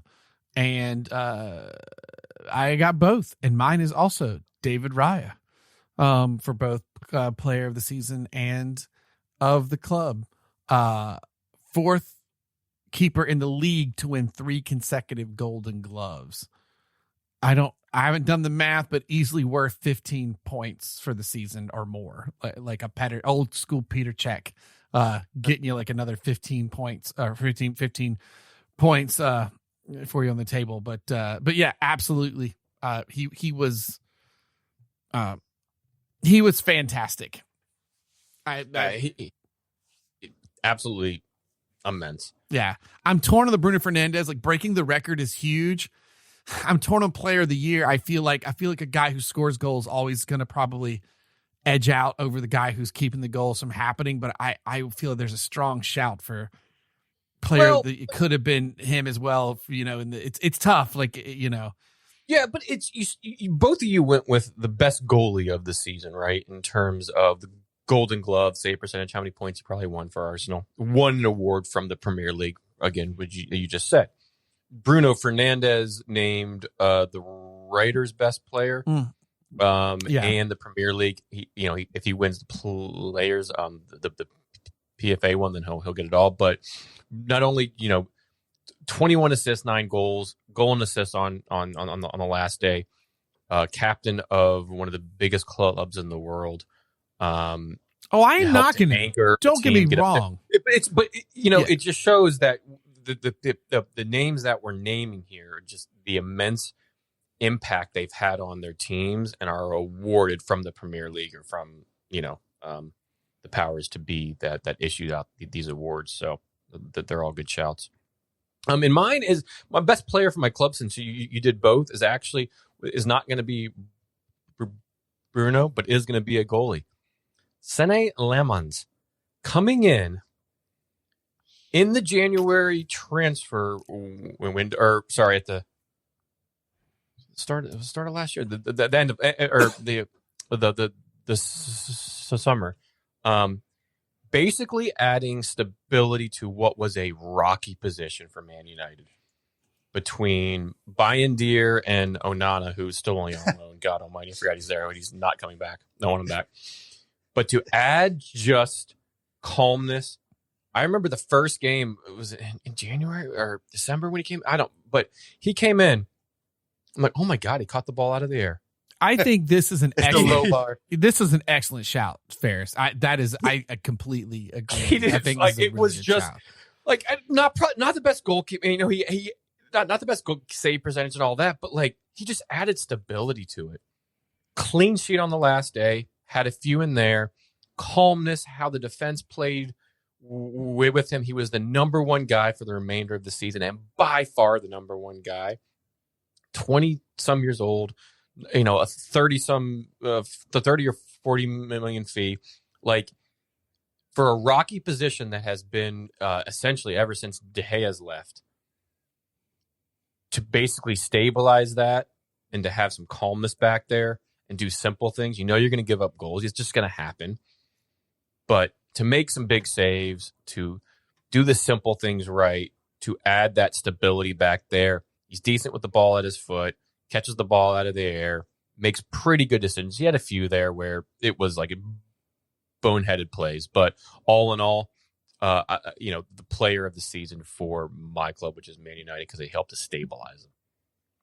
I miss Onana.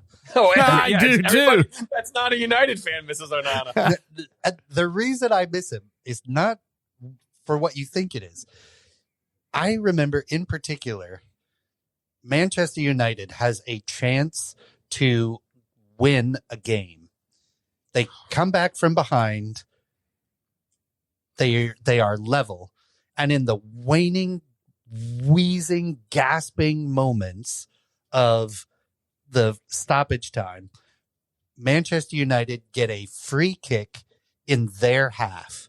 Onana pushes everyone up and he takes the ball and he flings it to set it up well past the halfway. And the ref makes him go back and pick up the ball and bring it back. And this Three Stooges routine happens like 4 times while valuable time is just dripping off of the You're clock. taking me down the dark path that I was in for a long time. Please don't take me down that path My again. God, was that hilarious. Oh.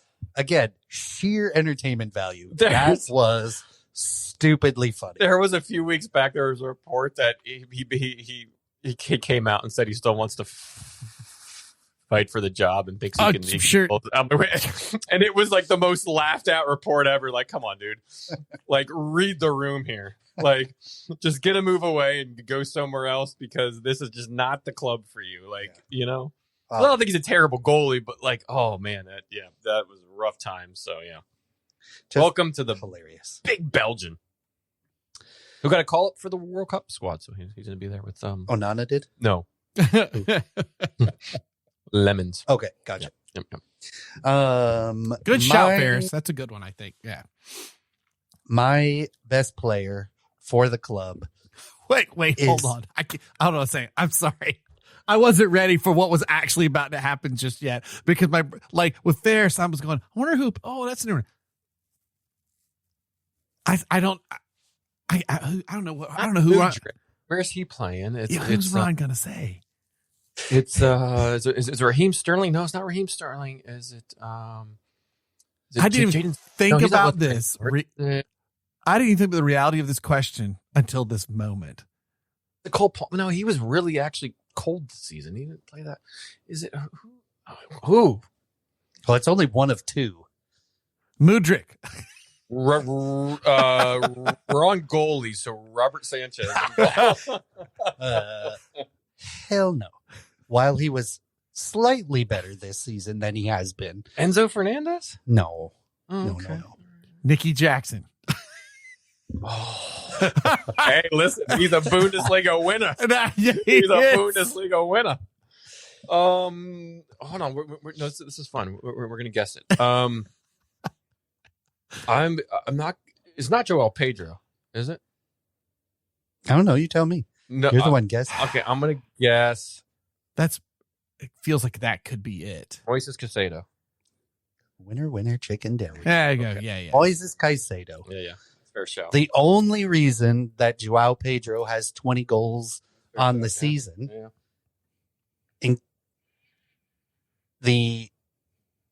he filled a niche Chelsea was sorely missing, especially after the years of Conte leaving, right? And Conte, in my opinion, probably one of the best midfielders of the modern Premier League era. Absolutely. Right? And he filled those shoes really well. He's a little rash at times, and his decision-making on occasion when he is flustered or frustrated can be, questionable, which means he's got a bunch of maturing to do. But he bosses a midfield very well, and he did it against Man City twice. Even though we lost, he still bossed it. They had to go around him. Same thing with Arsenal. Arsenal could not get through the center of Chelsea. took everything down the wings because Moises Caicedo was not there. Yeah. Right. It's a good shout. Just reads it so well. Yeah. And I think starting to live up to the tag that he was brought in for, Sure. which is not always easy to do, but yeah, absolutely. Consolation is Joao Pedro, but not for the 20 goals. For the consolation scorpion kick that would have been goal of the year had we been a good team. Yeah. It's our consolation goal in a 3-1 loss to Nottingham Forest. Yeah, you're right. I like the death, right? Wasn't it the very, very It was, yeah, gasping, wheezing moments of stoppage time. Mm-hmm. That's my player of the club. Good stuff. Also a good one. Gentlemen, the Spoons of Predictions. We may not have should have added any more to this pod other than just Premier League, because we are definitely. Yeah, I know. We are. I'll fly through the rest. But we need to hear our predictions. I vaguely only remember some of mine. Okay, you know what? We actually didn't do half bad. Okay, so we had a better season, huh? Yeah, absolutely. So we did top 5 Golden Boot first manager sack getting relegated in our Leicesterish prediction, which we are then going to add next year. Spursy, oh so Spursy. Whatever that means. Exactly. All right, so our top 5s. Blake, you had Liverpool, Arsenal, Chelsea, Man City, Newcastle. You were probably the worst of the bunch there, all things considered. Yeah. I did Man City, Liverpool, Arsenal, Chelsea, Man United. So I got 4 out of the 5 in there. Ron, Liverpool, Arsenal, Man City, Chelsea, Villa. Ooh. Again, 4 of the 5 in there, and with his team not being in there. So, Ron, I did okay. As a recap, it was Arsenal first, Man City second, Man United third, Aston Villa fourth, Liverpool fifth. So not too bad, all things considered. The Newcastle shot was a little bit weird there from Blake, which is kind of took you outside of there. And then we all thought that, hey, listen, you spend a bunch of money for Chelsea and you might actually get somewhere in that. Well, also because they were coming off of the Club World Cup. World Cup, where they just owned PSG the entire match, right? Yep. But some of the signings that Liverpool made prompted they might pull this off. Sure, this absolutely. And speaking of that, Golden Boot, Blake chose Mo Salah. I'll let you know where he finished. He gone. Ron and I both he gone. Ron and I both chose Erling Haaland as our Golden Boot, and it was in fact Erling Haaland on 27 goals. Blake, do you know where Mo Salah finished in his goals? 10, 8. Try 35th, tied on 7 goals in the Premier League. Oh, I was guessing a number of goals. Sorry. Yeah, no. I said 10 or 8 goals. Yeah. Sorry. Yeah. 7 goals in the Premier League, tied for 35th. Man, what a sad. I mean, what a great player. I hate that this was his last season. Yep. First manager sacker, kind of mean one, if you will. Blake, Keith Andrews. On the contrary, Brentford, 8th. Great season for them. Second in the Golden Boot. Player that he had just come in. He was like their set piece coach or something that took over for Thomas Frank that went to Tottenham and ended up getting sacked. Just wild, but he had a good season. I had Daniel Fulker. Daniel Fulker. I can never say his name. Is it Fulker? Meet the Fockers with starring Robert De Niro. That's all I can think of. It's not Meet the Fockers, right? Is it, that was the name of the movie. Farke. Daniel Farker? Farker? Yeah. Careful. Pull the stitch. I know. So you're really careful. But I had him, and for Leeds, no, he had all things considered a great season. Kept them up pretty well safe there. Smart, I think, when they looked in danger to hold on to him. Yeah, and see it through. Agreed. Yeah, absolutely. Ron, you had Graham Potter. Close. Yeah. Do you guys remember what club Graham Potter was at when he got the sack? That seems like 5 years ago. I know. He was at West Ham. I didn't remember it until I looked up the sack race. And he was actually the second one sacked on 9/27. Do you guys know who the first one was? Nuno, right? Nuno Espirito Santo. Right. Nuno, fired from Nottingham, then Ange was brought in, right? Nuno Espirito Santo then went to West Ham. Now is going down. So he got, did not have a good year. he got. Remember, he took Nottingham Forest to Europa Conference League, right. And the breakdown with the board. Like a top 7 finish for them last year. Getting that breakdown with the board, gets sacked. Like getting Marinakis strolling onto the field, screaming at him, right? Ange needs to go to like a championship team that needs a coach. Yes, and would probably get them promoted. And that did not go well. And he's since we've talked about this, but he's since been on the overlap and said, "Hey, that just wasn't a good decision. Like, I'm not going to blame Forrest at all. That just wasn't a good decision from me. I just wasn't in a good space at that time." And bring him to Orlando City. Yeah, sure. Well, hey, I need a head coach. Any coach would do at this point. Right, exactly. Yeah, it's a fair point. we could get a whole nother pod about that. All right, getting relegated. Blake, Burnley, Brentford, West Ham. Oh, surprisingly, you got 2 out of 3 there. The Brentford one matches with your Keith Andrews getting sacked first, so I understand that. Burnley went down. Obviously, West Ham went down. And you even did it in that order. Switch Burnley. Anyways. I had Leeds, Burnley, Wolves, so I got 2 out of 3 as well. Leeds obviously stayed up. Ron, you had West Ham, Leeds, Burnley, so you had 2 out of 3 as well. So we actually didn't do it that bad on that one. We got 2 out of 3. We all thought the majority of us. The Wolves would make it, huh? I did not. Oh, you did. You did. I had Leeds, Burnley, Wolves. Yeah. Yep. All right, our Leicester's predictions. I'll start off with Ron. I don't even remember. Not good. Crystal Palace make it back to into Europe places. Huh. My friend, they finished 15th, so not good. Well, all right, Blake and I though. But based on the evidence, like at the time, sure. Yep. All right, Blake and I though. Sorry, real quick. The getting relegated, it was West Ham, Burnley, Wolves. Blake and I though. I'll start off with mine, which was Man United make Champions League. That was my Leicester's because we finished 16th last year and how big that would have been to get up there. And they, in fact, did. Blake, though, Sunderland make top 8. You were spot on, my friend. Not only top, like you said top 8, not in 8, top 8th. And they were 7th in the Europa League. So well done to you. So we both got that correct, but I nod my hat to you, and you take that one. That's a heck of a call there. I take it from deep. I think I was torn between that and a pick of Bournemouth getting into Champions League. Those are my 2 I wanted to. Hey, either was close. So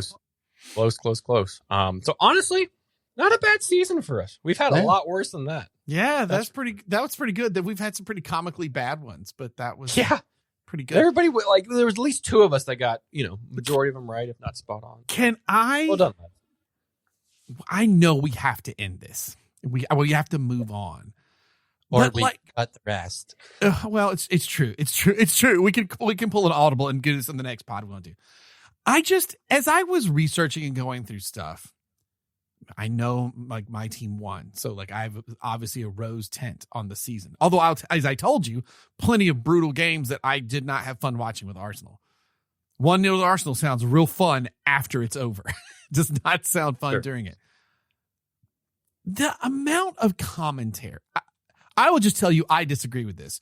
The amount of overall commentary about the quality of the Premier League dropping and I just cannot get behind this whinging of a lot of reporters or pundits and stuff. Like, it's uglier football now. It's this and that. Like, they act like, to me, those comments make it sound like you haven't watched the sport in England for the last 15 years.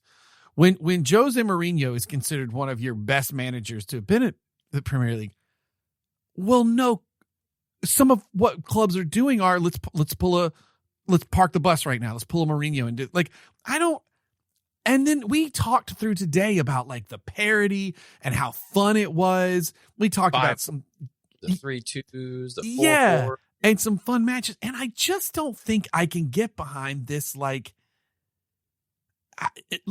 don't know, man. I just can't get behind it. Like other places in Europe having like 2 teams that are great and the rest aren't. I mean, like, and I will say there's probably something wrong in the world when when like your fourth place teams in Spain can't afford the same team West Ham can. Yes, there's some money disparities. But I don't know, man. I don't know. What do you guys think about that? Because there is just a lot of scuttlebutt, and I just felt like this was more fun. And it's easier for me to say, but just like, that's why I chose to not pick like an Arsenal match for match of the season and things like that. That there was a lot of other fun stuff going on that we just reminisced through. And I don't know. I'd have a tough time. I think it's kind of eye of the beholder a bit. I will agree with the fact that no one knows what handball is anymore. Yes, that's true. We did discover that for the season. Nobody knows what a foul on the corner is anymore. Nobody knows what decision VAR is actually going to make, even when you see it 700 times, because you just sit at home, oh, that's absolutely a card. That's absolutely a red card. It's absolutely sending off. It's absolutely a pen. It's absolutely a handball. And then you're like, wait, they made what call? So I don't totally disagree with that. I think, the Arsenal 1-0 win, score off a corner and see out the game and all that. It's not exciting football to watch, but I don't think it correlates with any sort of downgrading the league or the parity and the excitement that the league brings. Doesn't, because Arsenal aren't fun to watch at times, because it's a score off a corner and then just defend the hell out of it and not really muster up a whole lot of shots from there on. And that's, 1-0 win, 1-0 win. But then again, you look, the Man City and Liverpool or Arsenal game at the end was 2-1, and that was a fantastic game. Yeah. Back and forth. And so I don't think it downgrades any sort of the overall entertainment integrity of the league. I think it's an eye of beholder of the style of play that people want to see, right? Because Mourinho wasn't always fun to watch. Still wasn't always fun to watch. We'll get to see him at Madrid this year, which is interesting. But he won games. He himself was just a interesting character on the sideline, so it made games more interesting. But yeah, I'm more so to agree with you, Blake, that I just don't think it's the league's worse off for it.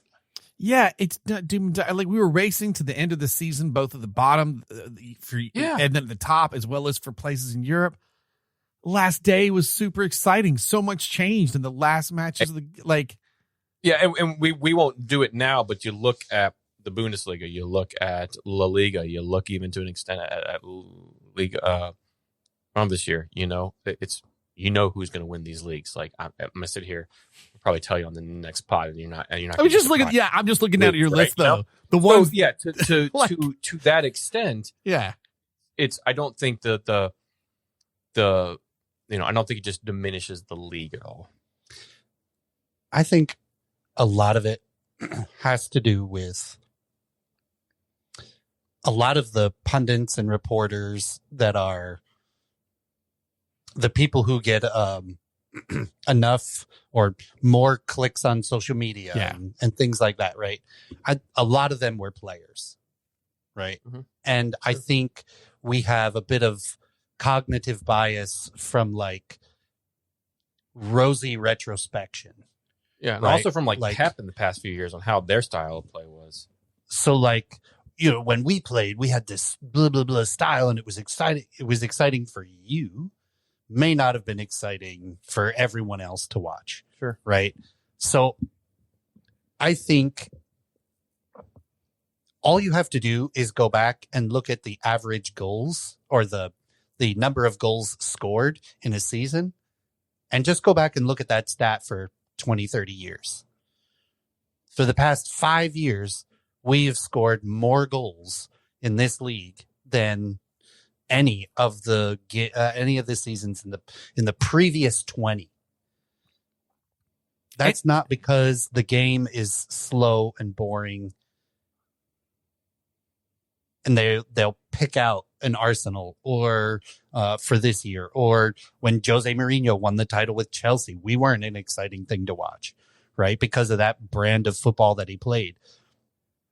But again, like you guys are saying, it doesn't mean that the whole league is that way. Right. So I think what what people are doing. I've had this conversation with several other friends. There's the black flag or the black cloud of VAR and ref inconsistency that clouds it, along with the examples of not so pretty football, and automatically the league is doom and gloom. Yeah. Right. Yeah. And to be honest, more people like complaining than they like praising. It's true. I mean, I'm frustrated with VAR, as we all are, but like, we also remember a few years prior to VAR being instituted, there were really important matches that calls got incredibly bungled. And it was maybe is it better than we saw that World Cup where they used VAR and it seemed to work well? You know what I mean? So and plus, I mean, listen, the Maradona hand of God wouldn't have been a goal nowadays. Right. No. But it's one of the most iconic goals ever scored. So, right, like it's a double-edged sword in a lot of ways. Like, you want this parity, you want this excitement of the league, but also we don't want it to be played 1-0 boring and VAR controversies every week, right? You got to find a medium somewhere, and you have to just look at it as a holistic type thing. Look at the league as a whole, right? Like your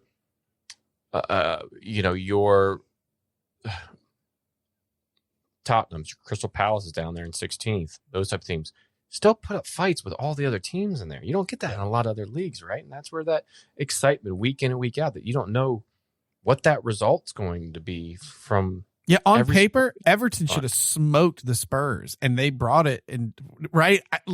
In that final match. So another interesting stat. How many times do you think VAR was called to action this Premier League season? 349 times. I mean, incorrect. What's 38 times 38? Yeah, fair. You know what I mean? 1,357 times. Oh, wow. I was way off. That's how many times they were called to action in this season, right? What did you say? What did you say? 1,300. 1,357. Do you know what 38 times 38 is? No. 1,444. I mean, that was not. So I was like, once a game? That was my thought. So actually, not far off from once a game. Mm-hmm. Not bad. Do you know how many controversial VAR calls there were? Oh, it's going to be way lower. 1,357. I'm going to exclude. Oh, is that an elbow offsides? Because we've gotten used to that now. I'm going to say it's like 15 or 20. It's not as high as you think based on that number. Fairs? 349. Like 13,000 I've called into action. All right, you got 11. 11. Okay. Now, whether they got that right or wrong, let's take that out of the picture, right? 11 controversial calls, right? That is well over 97% accuracy in VAR. I would argue, Ron, the larger problem is what you just said, though. Did those other 1,300 times need to be? I think it is used too much in instances where it's unnecessary. Here's not to dissuade from your point, though. I think you are correct. Yeah. The point is, they got well over 97% of the calls correct. Let's assume all of 11 controversial calls were incorrect. The only thing that the pundits and the people are talking about are the 11 they allegedly got wrong. Right. From the laws of the game. Correct. Right. Correct. And just like the complaining about like the set piece wrestling, well, across the board, they have determined that since you can do that prior to the whistle blowing, and they're not they're like, whatever. It's not even too prior to the whistle. It's like during it. It's just kind of it's while the ball's in the air. Yeah. And so they've now just approached the we're not going to deal with this until we change the rules of the game, I think, in terms of that call. But that's been consistent, I guess, because they haven't been calling those things in the boxes. But I don't know, man. Like and Ron, you say like these are former players, and in my day, I'm like, you'd be smoked by modern footballers. Like, you guys were smoking cigarettes in between being on the pitch in the training ground. You know, like, I mean, again, not but it does sound like kids these days from the Roy Keanes and types. I mean, God, Roy Keane lighting into Bruno Fernandes. Shut up, dude. Like, I don't know if you saw any of that stuff. Think about this too. Ratings are better when you're complaining and railing against modern football. Sure. And where I was going to go with that, your Instagram feeds and your TikToks are better when there's these outrageous goals and there's more excitement, not your 1-0 corner-headed goal in to win a game. Just 3 points is massive, right? Yeah, it's not exciting to watch on TikTok or Instagram. Yeah. So it all plays into that kind of modern day. All this of thinking, right? You want the ratings, and you want whatever clicks. Other numbnut to go head to head each other and arguing with each other, and you want to get this viral thing out there. And then worst of it is the ESPN panel. Well, I know I've already talked about how much I enjoy. We ain't got time for that. Yeah, but I gotta say, man, it is why I do enjoy the Galazzo crew over at Paramount at the moment. Oh, they're great. Yeah. Because I do think, and probably Jamie Carragher would make me more nuts if Big Meeks wasn't there. But I do think like that positivity that Big Meeks has, and then sort of the more French suave positivity that Thierry Henry has. They feel like we do, in the sense of this sport rules. This is so much fun. Even at its worst, we're enjoying ourselves, right? And there's like a love of the game. And there's something, we keep ragging on Gary Neville, but I swear to God, like that crew of Neville and Keane and them, I feel like they're making the overlap crew. Yeah, they're making themselves irrelevant in that it's just like I don't even bother now because I know they're just going to complain about something. You know what I mean? Yeah, I don't think they're making themselves irrelevant. I think they're making themselves relevant on a different platform, right? Your CBS is the Champions League crew, right? Is more off of your NBA on TNT type crew, where it's fun, it's lighthearted, but you have the players on there that know what they're talking about, all right? Your Neville and crew that do the overlap. It's a good show. I've talked about it on this pod. They have different guests on, from managers to artists, just that sort of thing. It's a little bit different. The Big Ange one was great when but he was they on there. talk about so many things, and they what I like about that is you have players that really went up against each other, from your Roy Keanes and Nevilles to your Jamie Carragers to your oh my God, Ian Wrights. It's a different type of commentary than what Galazzo's doing, but more for a YouTube audience show and how they do it to get those panels on for a podcast for those type of things. Where the UCL show is, you want to tune into the games, to see the games, but you want to tune in to watch. Yeah. Hey, we're coming out of commercials. We want to watch the halftime show. We want to watch the. If I'm able to watch the matches that day, I'm going back finding highlights of them. Yeah, which is nuts. Yes, and in the same part, they're doing the thing with the Women's Champions League. I was just we just went and watched it at Toro this past week, and I was like, have you ever watched that show? It's fantastic. And at the end of their version of that, when the Champions League for the women are on, they have like this wind down post game show where they drink wine and they drink a beer, sitting around doing what we're doing, ask each other these fun questions. It's not what the men's side of the things do, right? Yeah, they do the David Beckham and Friends and that sort of thing, but they're finding their own kind of niches in that to grow the game. And I think it's a different platform in that respect that CBS is trying to grow, opposed to what an NBC is trying to do, to what a Gary Neville is trying to do. I just think the overall vibe, though, in several of these wrap up like articles stuff that I found were just, the like, well, it wasn't great watching this year. I'm just like, how easily we all picked very different matches. Well, but it's complaining to complain. It's gonna bitch to moan. It's all of those things. But you look at what you had. You had Sunderland getting into Europe, Bournemouth getting into Europe. You had a team that hadn't won the league in 22 years win the league. You had a Man United team that was 16th in the league last year that switched managers, brought in a former player, and they're up to third. You had so much. You had Tottenham about to go down. One of the top 6 proverbial clubs, biggest club. So you had from top to bottom, you had just a litany of things to talk about. And how can you sit there and say that it wasn't as exciting this season? You can't. Yeah, I don't think that I agree that you can't. All right, real quick, because we have to end this. We're not Thank you for indulging me, though. I Yes. wanted to ask you guys after coming across that today. But I do want to let you all know, since we're talking Premier League, we'll do all the other leagues. We'll talk. Yes, we know the U.S. men's national team roster got.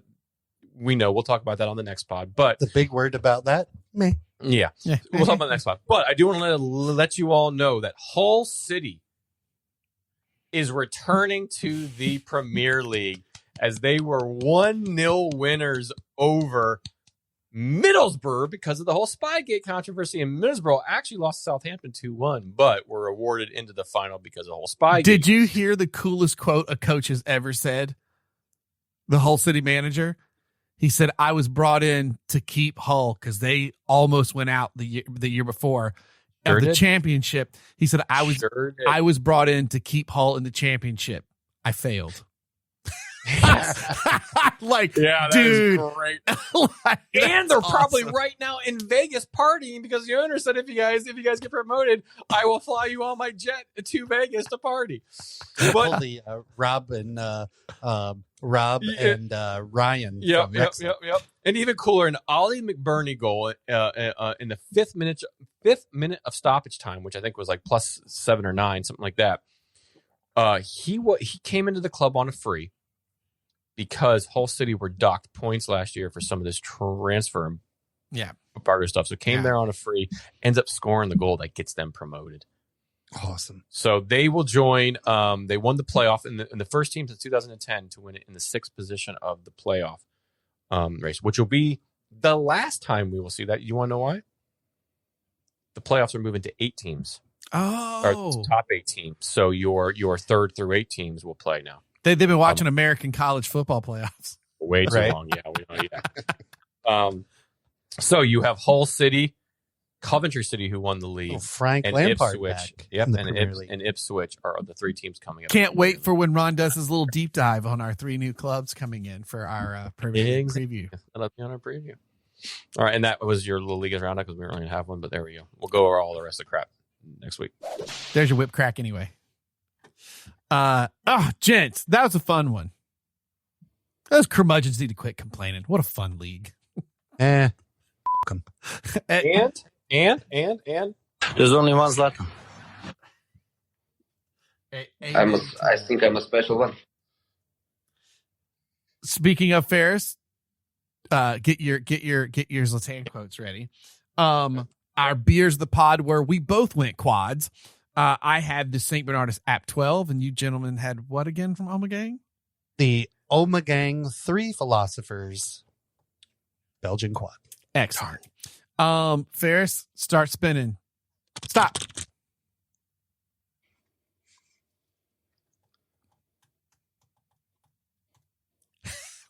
Whenever Ferris has to read that hard, I know there's a debate of should I actually read this one or not. Okay.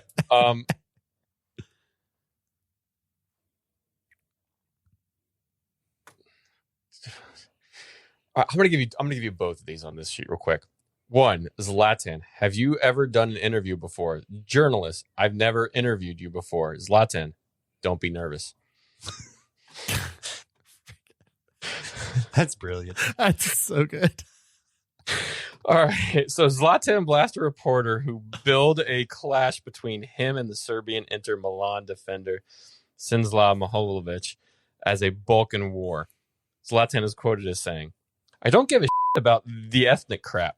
And seriously, how could I? We're a mess in my family. Dad's a Bosnian, mom from Croatia, and the little brother has a dad who's a Serb." Brilliant. Let Zlatan broker world peace. Peacekeeper of the world. Yeah. Yeah. Well, as always, follow us on the Brewtiful Game. Wherever you listen to us, your podcatcher, leave a rating or review. Let us know if you do. And as always, tell your grandmas. We need them grandmas up on here. They think we are just three adorable lads, and they really like the show. Sorry, real quick. The Premier League Fantasy, which I don't know if you and Ron ever we always played. forget to announce this. You do your stuff. Let me log into the app real quick. Yeah, I was brutally bad at this, my other fantasy league, because again, after I just said, shut up, the Premier League's fun. I had no fun watching the Premier League this year because every weekend was a final from December 15th on, whatever it was. So it was too stressful. So it was actually quite fun to, in reverse, go back and look at a ton of matches that I was like, these are really fun and good. Why wasn't I having a good weekend? Oh, that was the weekend Arsenal did this or that, whatever. Like that's why. But as always, follow us those places. Follow us on Untapped for our beer recommendations. Did you find it, Ferris? I did. Oh, did Kim do it again? Yeah, he won again. Jeez, that guy. You know what? God Almighty. Well, we should have named the Kim's. That's what we're gonna name it next year. Kim's Brewtiful Game Fantasy. Jeez, I know. He wins. He won. Man, pretty commanding too. 2,351 points to Gushan Yan of the Mavericks. There, 2,287. Blake, do you even want to guess where you scored? Oh, because I was getting so paranoid, and I'm not superstitious, but started to get superstitious. Probably pretty low. How many teams? Well, how many? You and I were the who was in 16th place? Leeds. Yep. We were the Leeds and Tottenham of the group because I was in 16th and you were in 17th. There's only 18 teams in this thing. Was Ron 18? Well, no. Ron was Wolves because he really didn't even show up to the tournament. He didn't even play. So I think I set a lineup and that was it. But I do want to shout out somebody for the best name in the league. David Fowler. David Fowler, who ended mid-table in 10th. Best name, Machine Gun Skelly. Oh, that is a good one. Kim, you rock because one, not only you're good at fantasy, but you put up with us talking about Spurs a whole lot. I'm shocked you listen. Yeah. I'm glad you guys just. That's his revenge. Oh yeah, he's beating the daylights out of everyone else. Yeah. Oh my God. So much friggin' fun. Is that everything? That's everything, gents. I only just have a quick family story. I don't know if you guys seen the new viral trick with the flashlight thing, but I taught my nephew that viral trick about swallowing a flashlight. It was worth it to see his face light up. Just play the music. There you go. Love the beer. Cherish the game. Our 10th Premier League wrap up in the books, gents. Always a pleasure. The Brewtiful Game.